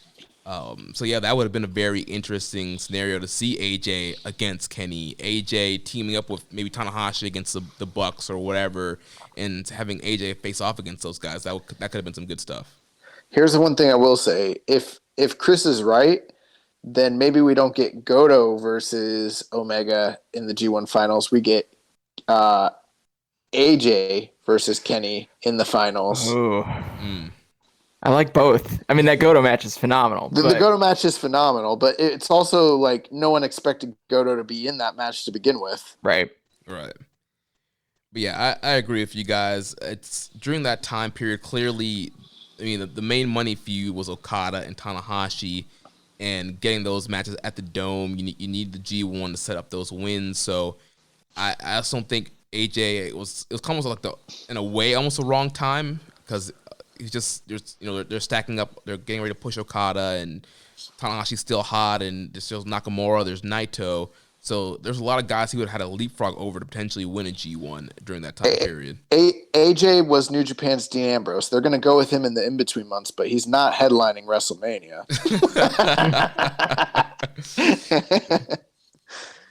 Next question here from Reddit user PSAN91. Who are some people currently on the NJPW roster that you guys would like to see AJ have a dream match with? He says he personally would love to see AJ Styles versus Will Ospreay. The first name that comes to my mind is Shingo Takagi. Oh yeah, always. Zack Sabre Jr. Well, they've wrestled before and it was near 5 stars, and Will Ospreay too in Rev Pro. Right. Yeah. I think putting those matches on a big stage would be really interesting, because I think they could even be more too. But and those guys are so much better now too. Right. They've grown. I mean, Ospreay is a different wrestler now than he was, a year ago even. I mean, just look at his Instagram. He's a big boy now. I'm looking at a roster now. I mean, like, I think a match of Hiromu would be very interesting. I was gonna say, I always want to see the juniors with guys like AJ. That AJ's kind of a middleweight, if you really kind of break it down. So like Hiromu, El Phantasmo, Robbie Eagles, all the juniors, Ishii, all the juniors, Ryu Lee, Ishii. I think him and Ishii were in the A block together, right? Yeah. Or were they? I can't remember. I can't remember if he ever wrestled Ishii, but like, did they have a good match? Did they wrestle? I don't know. They didn't have a singles match. They've never had a singles match, have they? Not in New Japan, at least. God, I would kill for an AJ Styles Ishii match. Yeah, that would be great. Toa Hanare. I mean, no, I'm serious. I want to see AJ bring up some of those guys too. I think that would be part of his role now. I mean, I think you have to do the Jay White match. Sure. The former Bullet Club leader against the current leader, especially with Jay White every once in a while busting out a Styles Clash in his big matches. Bro, there's Kenta. I was gonna say, has AJ ever wrestled Kenta? That was my next one too. I don't know. I don't think they've ever wrestled. If they did, it would have probably been like early Ring of Honor, maybe. Or TNA. Yeah. I don't know. I don't think they wrestled. Let me do a cage match here. Yeah, great audio. Pull up the. But I mean, there's like obviously the roster has evolved since the time that he's been there. So I mean, there's a lot of really great matches. Luckily, those 2 matches do exist. The Will Ospreay match, the Zack Sabre match, they exist. They're really great. But yeah, I would love to see him in 2020, of course. Sonata. Yeah. Sonata the Chameleon, though, man. If he brings it, if he goes to AJ's style, that could be okay. I'm just kidding. I like Sonata. Did you see Sonata got snubbed on the? I don't know. Maybe you guys talked about it last week. Sonata got skipped on the action figure line. I did see that. Yeah, I was going to talk about the action figures a little bit later in the news, but yeah, no Sonata. No Sonata. They're coming out with him in Series 3, I think. That's what I heard. Series 2 is like LIJ, though. It's so funny. There's no Shingo.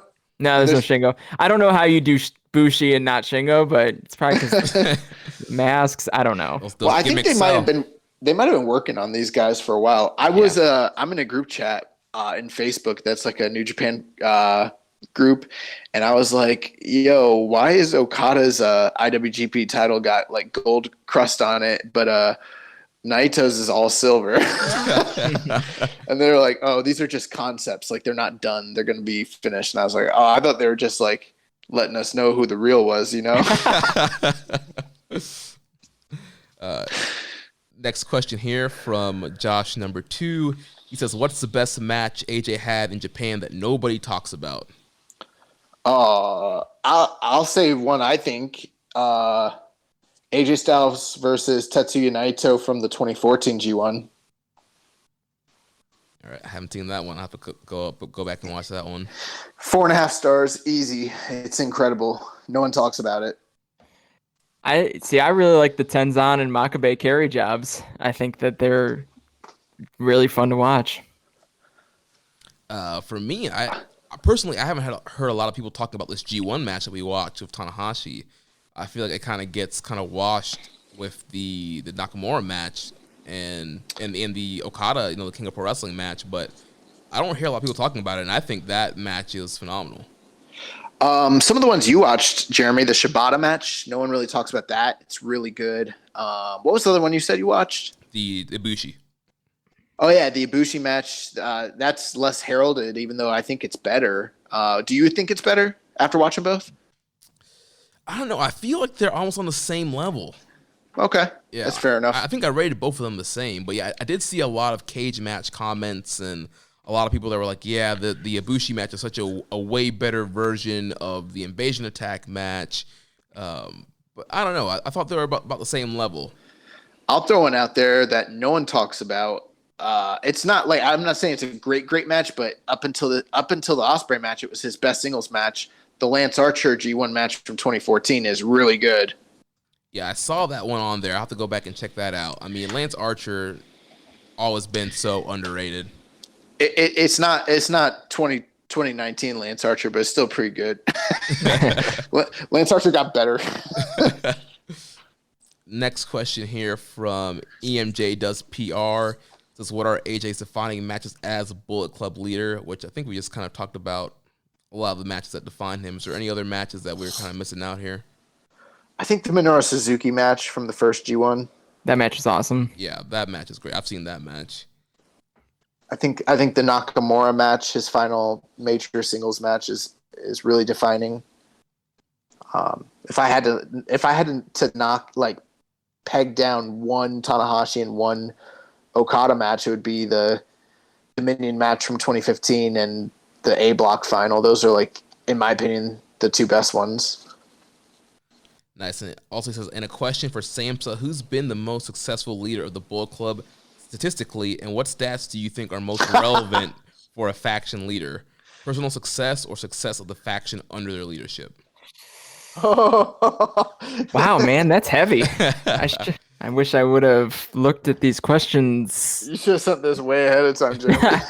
Well, so I did pull AJ's win-loss in New Japan. So, like, during AJ's time actually on the New Japan roster, so, like, excluding the TNA offer matches, we'll call them, AJ was overall 53-26, 53 wins, 26 losses, and then in singles 21-10. So AJ was remarkably successful. So far this year, Jay White, well, 2020 is a little skewed, obviously, but in overall, Jay White's 7-10, and that lines up with his 2019 too, where he.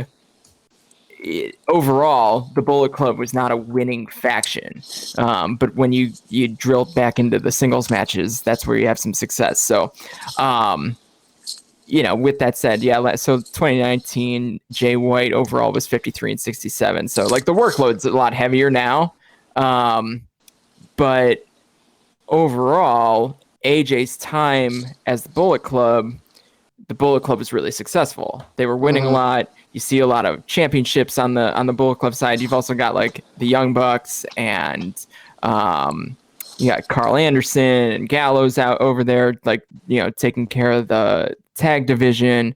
So, I mean, ultimately, this was probably the peak of the Bullet Club's like statistical in-ring success. Because from here on out, they've been top heavy and then kind of fodder for the baby faces to kind of overcome the numbers game. So, and that remains the same now. So as for what stats are most relevant for a faction leader in a faction like the Bullet Club, I think it's selfish. And I think that the top guy, if the top guy is the champ and the top guy is successful, then I think the whole faction probably feels that. So, AJ's run as the leader was a little bit different in that Bullet Club was really establishing themselves as a quality, quality group, quality faction in the ring. And now they've kind of transitioned into just being weird bullies and guys that won't give Gino a tracksuit. I mean, look at the promo that Kenny Omega cut on AJ Styles on his way out. He's like, we paid you the big dollars. We made you a star. We paid you like a star. I starved myself to be a junior, and you're a loser. You just fucking lose. And like, that's kind of what it is there. It's like, if you're not leading by example and winning and holding the top title, then you're not the top guy, Yeah, and to your point, Chris, AJ's Bullet Club, you look at their run, you had the Young Bucks as multiple-time junior tag champions. You had Kenny Omega as a junior heavyweight champion. You had Doc Gallows and Carl Anderson as the heavyweight tag team champions. These guys... Fale. Fale. Fale was an IC champion. Yeah. And you know what? I think Yujiro even held the Never title underneath them, as crazy as that sounds. I'm pretty sure he did. Yeah, I think his Never title run was with in that AJ run. I just don't think they had a junior guy at the time. I don't think it'd be a little while before Marty showed up. Well, Kenny was junior. Kenny. Yeah. Oh, that's right. And Kenny was junior champion. So, I mean, yeah, they held all the belts. And yeah. I'm pretty sure they held the six-man tags, too. Why not? I'm sure. No one's going to look it up to verify. So I know that I think AJ and the Bucks were Ring of Honor six-man champs maybe at one point. AJ and the Bucks did win the six-man tags. I think it was once the Elite started is when they won it. But still, like, yeah, that's pretty... I would say, obviously, their greatest popularity, quote-unquote, came along once being the Elite and all that stuff happened, and once Kenny took over and everything of that nature. But their greatest successes when AJ was in charge. That's when they were the most cohesive. That's when you saw them all on, the screen together all the time. Like that. That's the height of the Bullet Club. And that's when they were growing. I feel like there was a lot of people joining. They were. Yeah, so... They had the Bullet Club, babe. They had Jeff Jarrett, Scott D'Amore. It's great. Yeah, lots of Bullet Club members coming in there.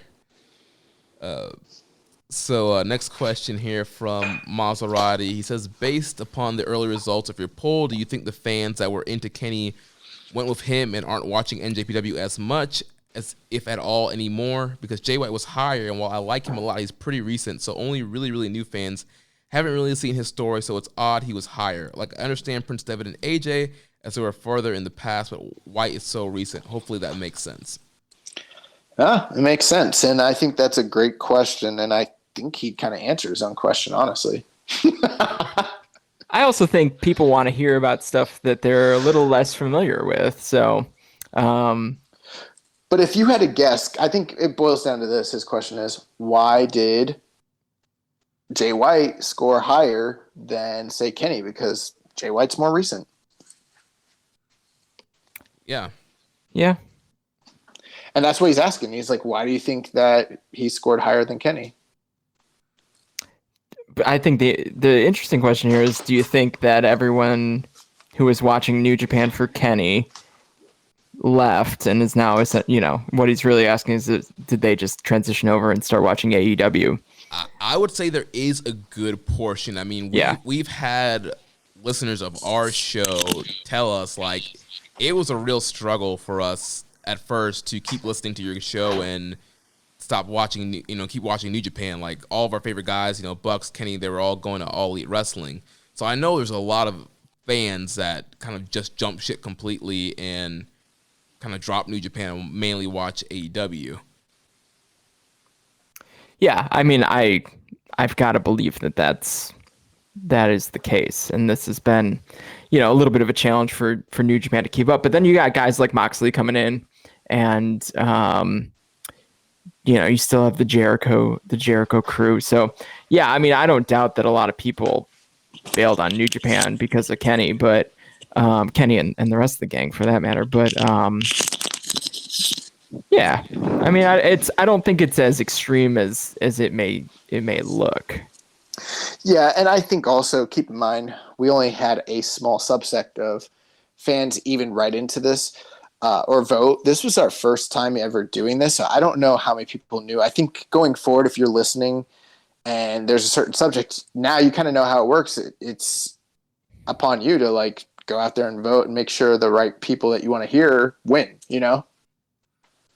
Yeah, but honestly, I think our listenership wanted to hear more about AJ than Kenny. Just like I was saying earlier, like we've talked about Kenny plenty of times. You can go into the archives on socialsuplex.com or Red Circle and listen to us talk about Kenny. We don't really ever talk about AJ, so.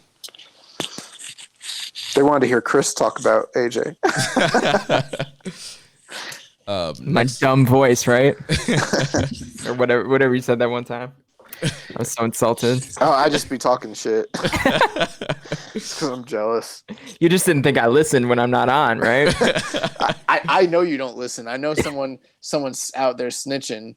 They sent you a voice clip and then snitch tag. That's what happened. I will not confirm or deny.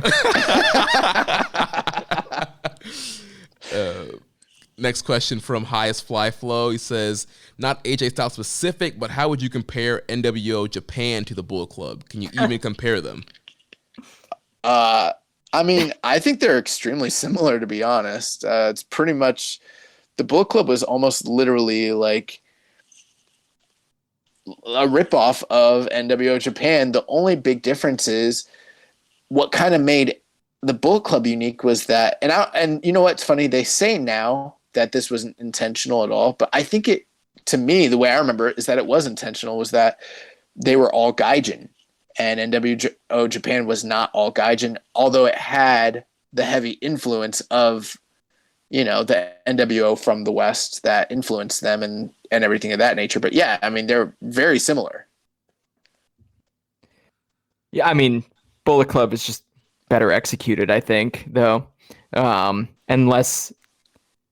Club didn't get watered down by the weird splits in the U.S. and things like that the NWO did. So Bullet Club was able to stay like a kind of a focused branding, I guess, if you want to kind of use that language. So. Well, you say that, but then there was also Bullet Club Elite and everything of that nature. That kind of felt like a weird phase. But no, you're absolutely right. Even like Team 2000 was like a split from NWO Japan, and it got weird. Right. Yeah, I think once you start splitting the factions up into, splinters of the same group, then things start to get a little messy. I mean, if I start seeing like red, Bullet Club Wolfpack shirts, then we'll know we have a problem. Yeah. Or Latino Bullet Club. Ryu Lee as the leader. The only way that it works out if you have a weird watering down of the groups is if one of them turns into the second largest wrestling company in the world. Then it kind of works out. That's the only way. Next question here from Wiz Factor says, what piece of merchandise is missing from the NJPW Global Shop that you would like to see added? He says, personally, he would like to see ELP's shades and Evil's mini scythe.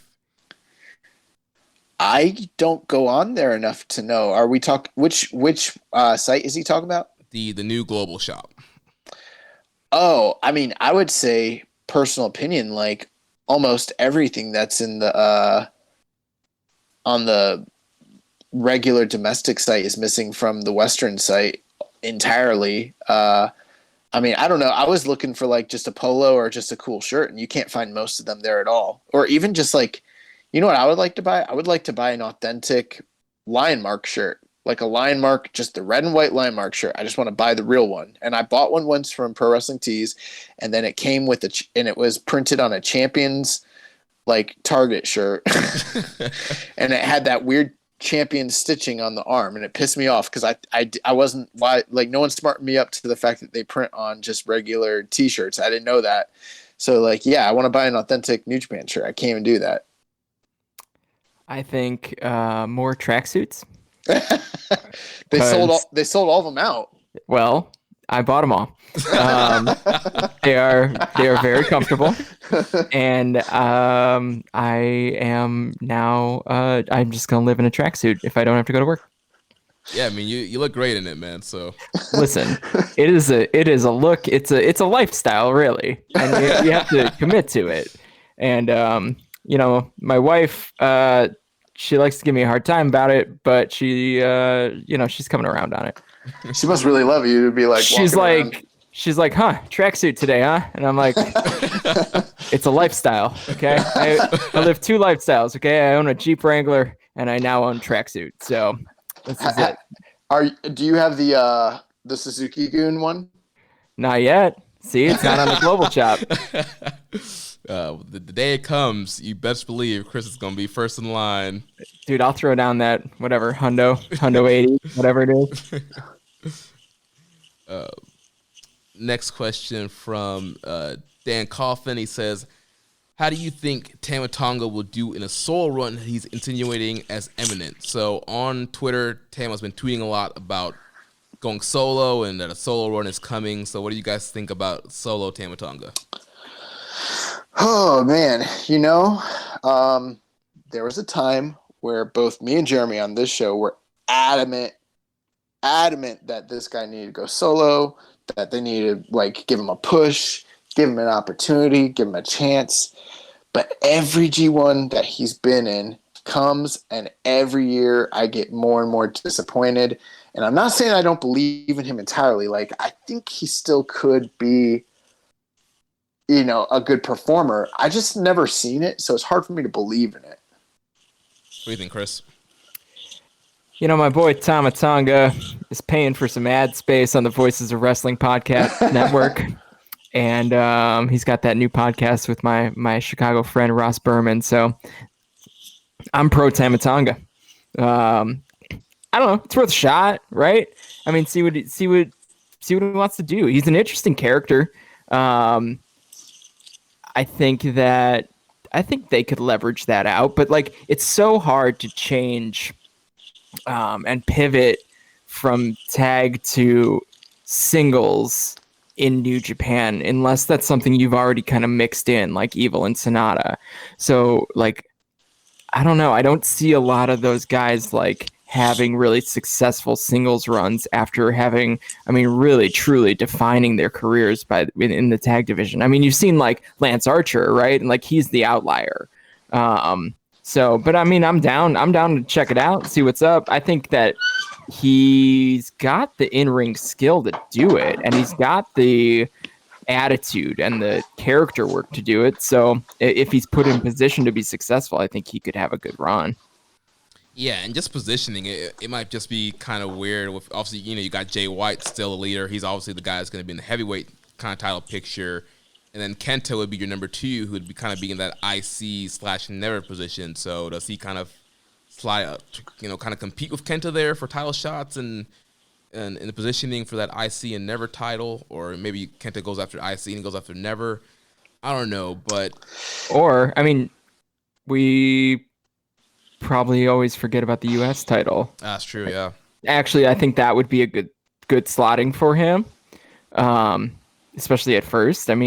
He's been pretty integral for the U.S., the New Japan of America expansion. He's always on those tours. He runs the Bullet Club Block Party thing. That actually could be an interesting opportunity for him. Yeah, and every time we see him in a tag match, he really does stand out. And it makes me wonder, like, I don't know that he ever was intended to be strictly a tag team guy. I mean, he was kind of placed there out of necessity as he was learning. And then once his brother came along, it made all the sense in the world to kind of help him, bring him along. But at this point, 6 title runs later, not a strong tag division. Although we did talk in the past about the changes that were planned with COVID and everything. We didn't get to see the full fruition of that. But I mean, what is left for GOD to do? So it's kind of like, we're kind of in the same boat. Like, we've always believed in Tama Tonga. We've just always been let down, but they've never gone full on. We're going with this guy. He's a single star. Let's do it. So, like, I'd be in favor of it. I'm just not necessarily completely buying it, but I would be glad to be wrong. Yeah, I think part of that, too, is the booking. Obviously, a lot of his G1 matches had a ton of interference, a ton of cheating, a ton of ref bumps. So clearly he's not going to really, get over to a top level with, fans who hate that kind of stuff. So, right, but I can't think of a singles match he's ever had that I thought was very good. I really liked the Kenny Omega match because he was cutting promos on Kenny the whole match, but that's like the one memorable one I could think of. Yeah, I can't think of anything. I mean, he was in a lot of G1s. He's been in a lot of G1s. Yeah. I'm curious what would have happened in New Japan Cup. He was in it? Was he not in it? Am I recalling that incorrectly? I think Tangaloa. He's been in them before. Tangaloa was in it. That's right. That's what was surprising about that. Yeah, he was. His wife was getting ready to welcome their baby. Right. So yeah, I mean, I guess it just remains to be seen, and I think your suggestion, Chris, is probably the best way to go because it is kind of like, well, where does he fit? You don't want to see him just become like a lackey or something like that. You don't want to see him in like a Yujiro role or some crap like that. But the U.S. title makes a lot of sense. So I think that's a good way to go. So then what do you do with Tangaloa? Do you stick him with like Yujiro and keep him in He's the tag out. team? Nah, you got to bring in Hikuleo. Oh, true. That's right. Yeah. And then they can keep tagging. Yeah, there you go. I think I actually just booked that. So GOD 2.0. And then ultimately, Tama Tonga becomes this generation's Tenzan. From one great tag team to another. that was a Tenkozi Choten reference. Sorry guys, my bad. All right. Last set of questions here from Kyle Martin from the Wrestling Squared Circle Facebook group. His first question, he says, a question for Josh. Do you know what was with Kevin Randleman almost working for New Japan? Honestly, do you know what happened? Was Russo booking the territory? Was it a swerve, bro? No, I actually don't know anything about that. I know Kevin Randleman worked IGF. I know he worked Hustle. I know he worked All Japan. He might have worked 0-1. But he never worked New Japan, which is kind of weird because you would think he was wrestling around that time during the Inokiism period. But I've never heard any. I mean, I don't remember anything about him almost getting signed. I mean, do you guys know anything about that? I did not. Nope. No. So I mean, it's just I could look into it, but I don't know much about it, to be honest. I'm sure there's stuff on the internet. His next question: out of all defunct belts listed on NJPW's wiki, would you guys consider any of them worthless or irrelevant, or are there any you guys would want to see revived? One can only hope for a return of the greatest 18 club championship. Sure. Do you guys have any background on the defunct belts of New Japan? Nothing that I think would be exciting to come back. I mean, I think that they have a lot of belts. And that's not to say that any of them are irrelevant, right? We're obviously still talking through like scenarios for the Never in the US and all that. And like, I think that all of the singles titles have a really good slot. I am of the opinion that having 2 separate tag belts is silly. And amen. Like that's where I'm at on the tag belts, even though like I know that they all work different styles, but they're still tag teams, man. Like that's a good opportunity for wacky matchups and stuff like that. And other than that, like I think that I don't think I would be excited to see anything new introduced in the way of championships. I mean, go ahead, Jeremy. Yeah, one defunct title that we've talked about, Josh, that I think was kind of cool, but I don't think it would fit in right now is that U30 title, where you had a title for guys who were 30 years and under. I thought that concept was kind of cool, and you kind of seeing the young guys and building up that young division. But with, like you mentioned, Chris, there's so many titles as it is right now. I don't think bringing back any title right now would be good. Well, most of the titles that were quote unquote interesting all have far superior spiritual successors to them. Like that U30 title pretty much eventually got replaced by the Never title. Although the Never title isn't exactly what it was supposed to be when it started. It was supposed to be a title for young guys, and it was also an open weight title, just like the U30 was. There was the NWF title, the IWGP title replaced it. There were other tag titles before, the WWF one, the WWF International, the NWA International, those got replaced. Even like that Greatest 18 title, the whole idea of that was to have a secondary belt that was almost as prestigious as the IWGP. And that's basically what the IC belt is. It's the top secondary belt. So it's like, I don't really think there's any belt. The only one that I can think of that was like really cool and endearing to me, and I think is just so awesome, was the idea of the J Crown. Like the J Crown is fucking awesome, and like I'm here all day to watch dudes walk around with 8 to 10 belts at a time. Like hell yeah. Yeah, I love when Austin Aries is doing the belt collector gimmick, and he just had like 10 belts or something like that. They weren't even like all that prestigious, but he's just draped in gold. It's awesome. His next question, he says, how New Japan counts the number of defenses, which seem to drastically vary upon each title. What are your opinions on what makes any champion's reign historic, or at least historically significant? The actual number of defenses, the amount of days holding a belt, the opponents you defeat, the quality of matches, or just the story of the wrestler winning a championship in itself? It's literally every single one of those things combined. It's not any one particular thing in a vacuum. It's all of that. I like this question because he doesn't actually like the thing I hate about championship title reigns in pro wrestling is when people are like, I'm a 12-time champion. And I'm like, bro, that means you lost the championship 12 times. Like, that's bad. So yeah. I like, actual number of defenses, amount of days, and the opponents you beat, right? Like I'm like we talked about, like quality of matches, like that's not my thing necessarily, but I think in the sport world, that New Japan builds, it is truly, I think, the hierarchy is number of defenses, the opponents you defeat, and then number of days, right? Because we're sitting here with Naito, racking up the days, but not any defenses, and no fault of his own, obviously. But New Japan's got a pretty good rhythm where, like, which events the title is going to get defended at, especially the heavyweight.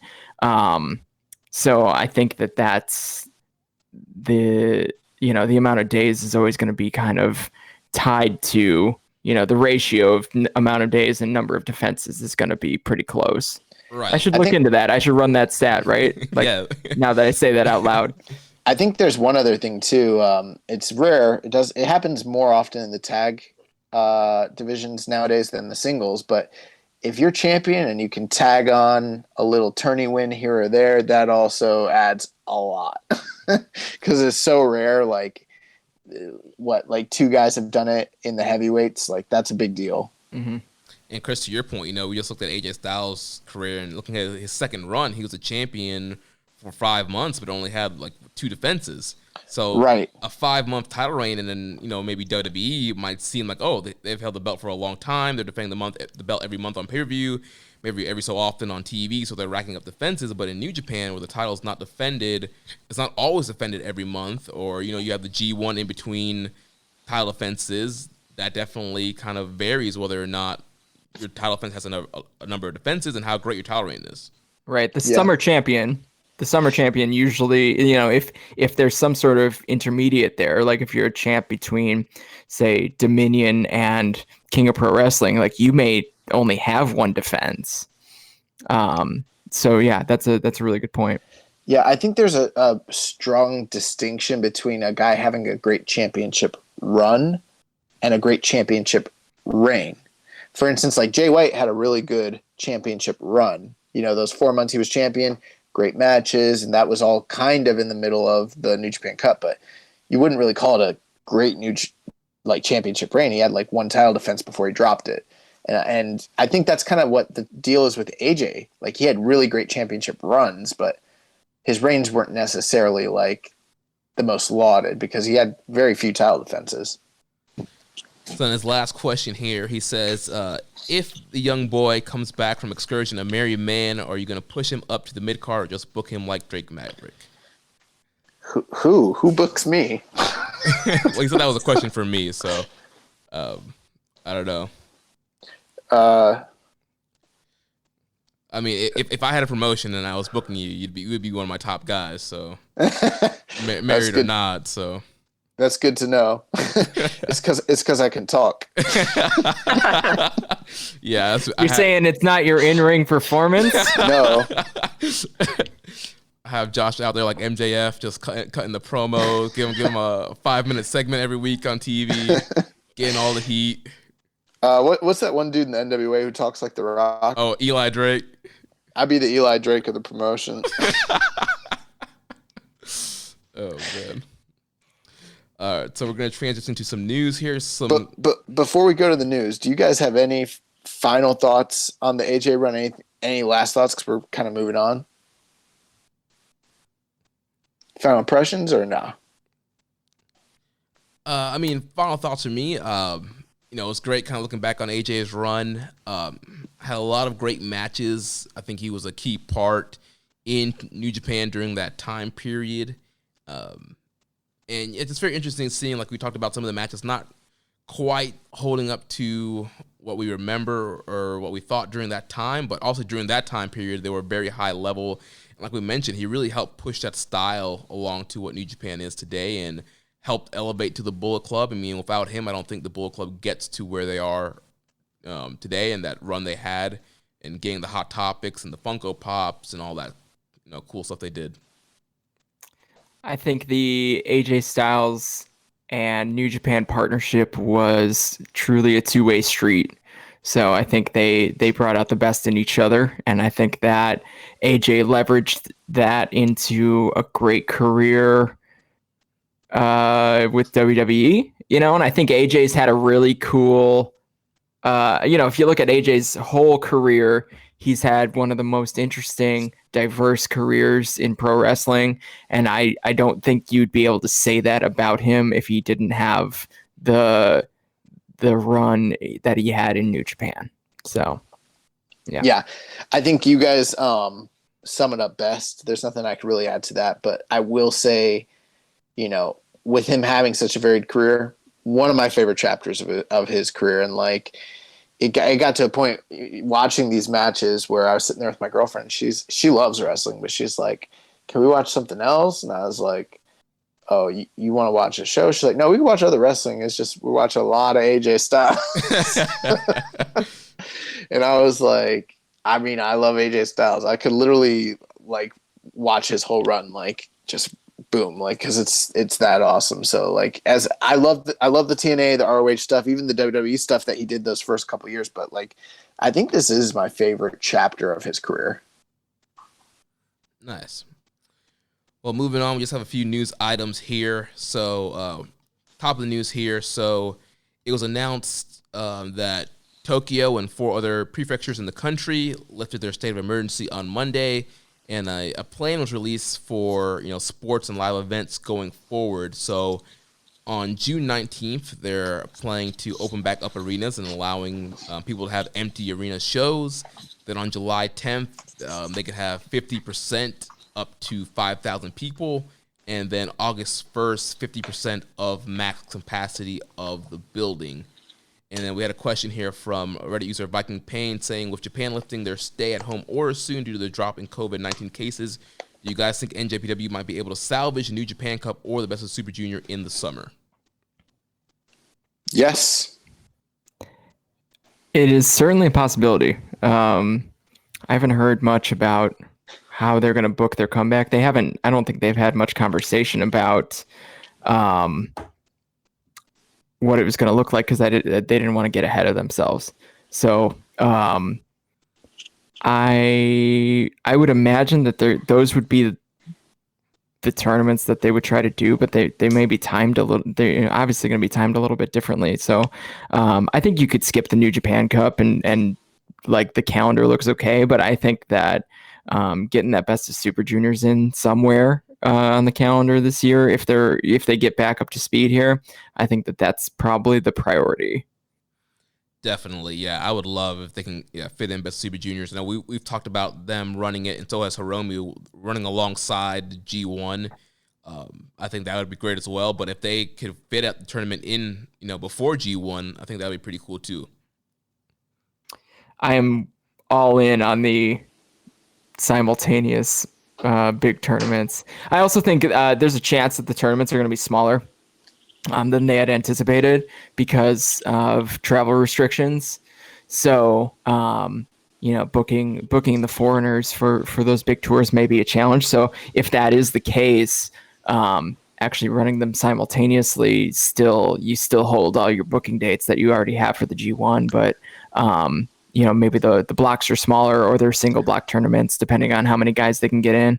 Yeah. Nah, I booked a fire Best Super Juniors bracket that had all domestic talent from using outside companies, and it would be so awesome. So that's what they're gonna do. So we're gonna see Junior Hayato and Takashita, guys like that. They're coming in. It's gonna be awesome.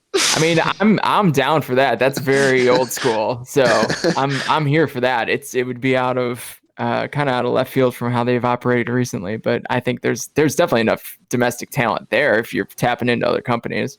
Oh, you didn't hear Kiyomiya is wrestling Okada? It's happening. Yeah, there was a story there. He wants to experience the Rainmaker.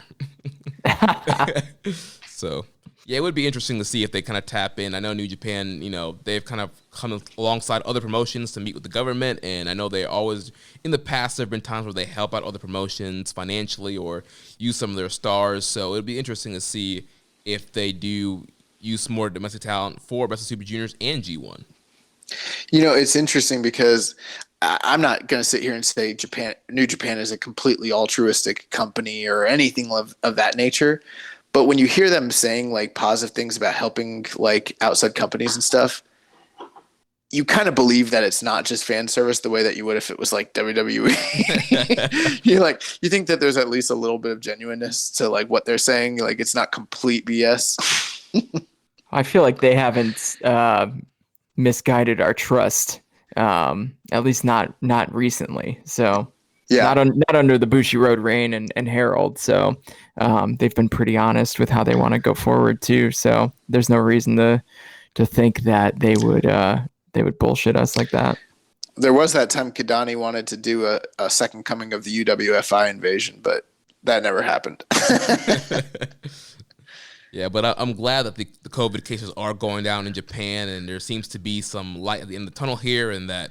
In a few months here, it looks like we can get some New Japan up and running again. Yeah, I can't wait.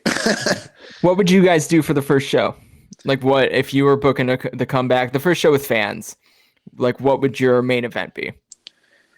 I mean, I don't really know. It depends on the circumstance and the timing, I suppose. Like, I would say, hopefully, if you're able to do Super Juniors and G1 at the same time, it just works itself out, and that's kind of a clean, fresh start. You don't need storylines to kind of explain why it's happening, like the tournament's why it's happening, and you can book a really great main event on the first night of the G1.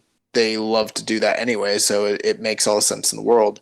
But if it's not, and you end up doing like like your first show and say like August and there's no G1 running, then I don't know. Like that's something where I'm like, I'm glad I'm not Gato. Maybe you run back that anniversary show, or at least some aspects of it that people had wanted, or maybe you do like a New Japan Solidarity type of thing, and there's no storylines. You just you almost treat it like it's a second. Oh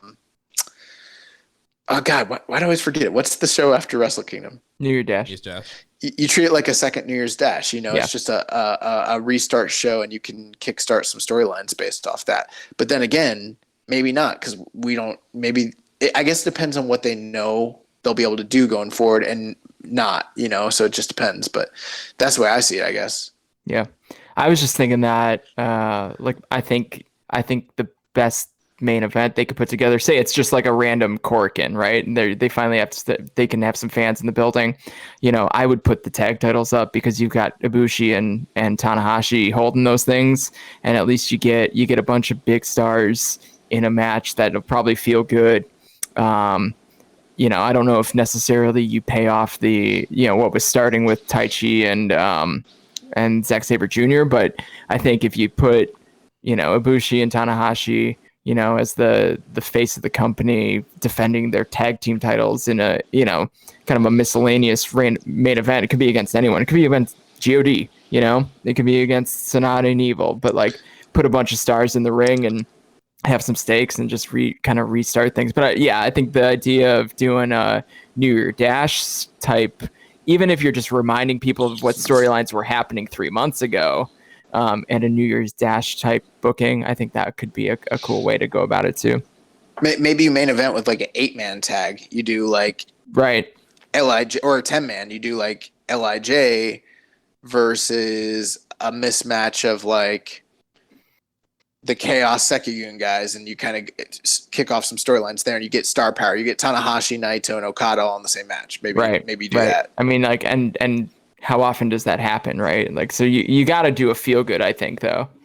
Yeah. Both of you guys are kind of in similar thinking as me. I was thinking either if I'm doing a singles match, I'll do that Hiromu Naito match, just because there was so much hype behind that and so much excitement. I think that's a match that needs to happen.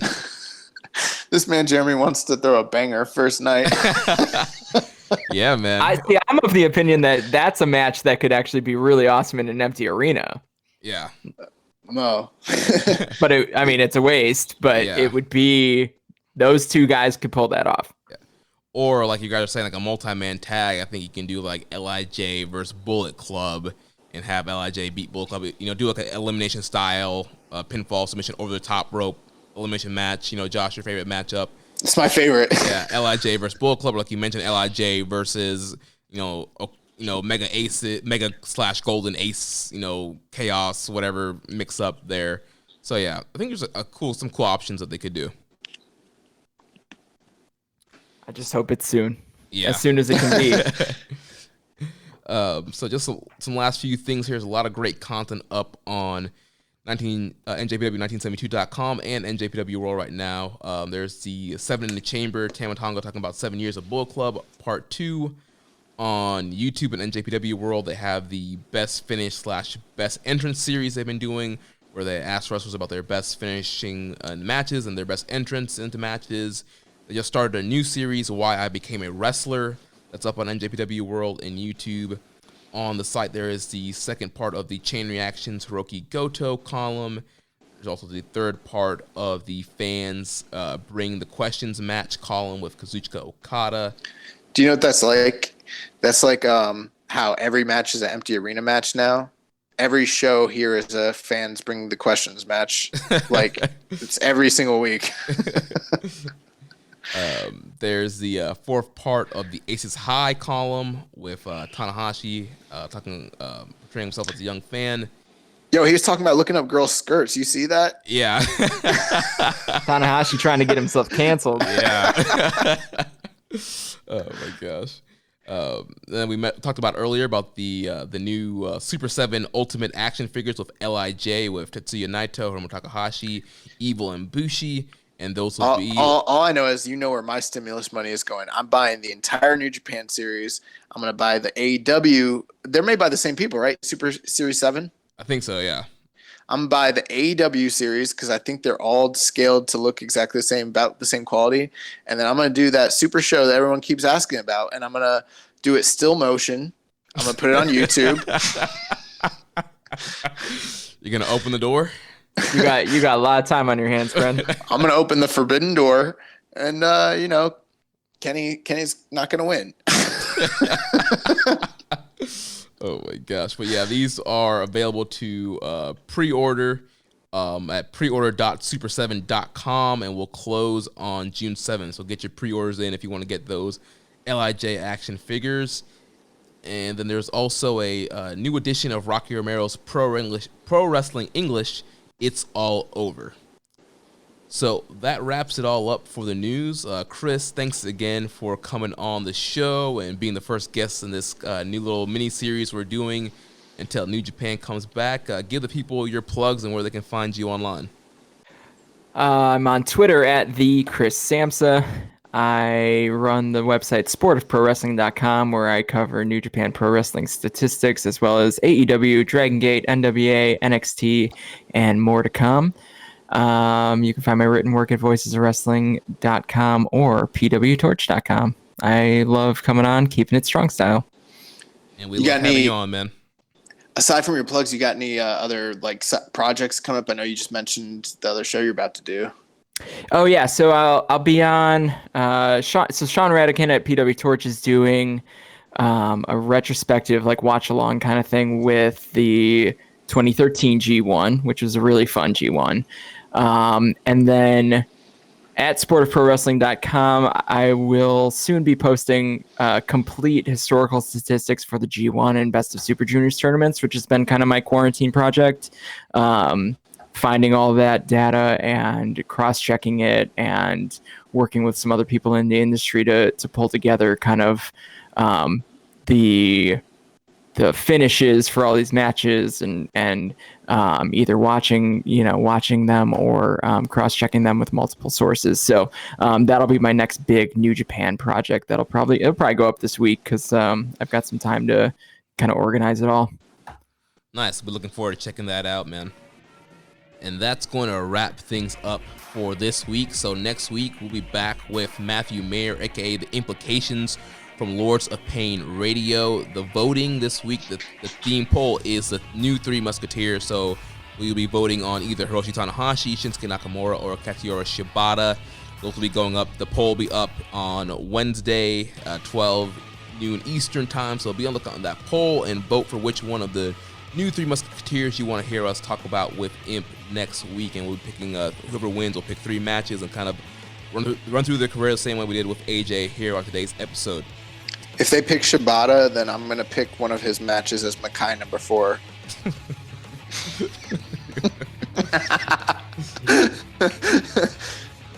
Yeah, so I won't throw out who I hope wins, but yeah, so just go out there and get your votes in. So if you enjoyed today's show, bro, I know you want Nakamura to win. No comment. I don't want to sway the voting, so you guys vote and let the best Musketeer win. I am afraid because last week we joked about Kenny not doing so well, but we thought we were just being facetious, and then he really didn't do so well. Yeah, so we'll see what happens there with the voting this week. If you enjoyed today's show, please consider making a donation, visiting socialsuplex.com/donate. Click on that donate button under the Keeping a Strong Style logo. Make sure you connect with us on social media. On Twitter, the show is at KI Strong Style. Follow me at Jeremy L. Donovan, also at Social Suplex. You can follow Chris at the Chris Samsa.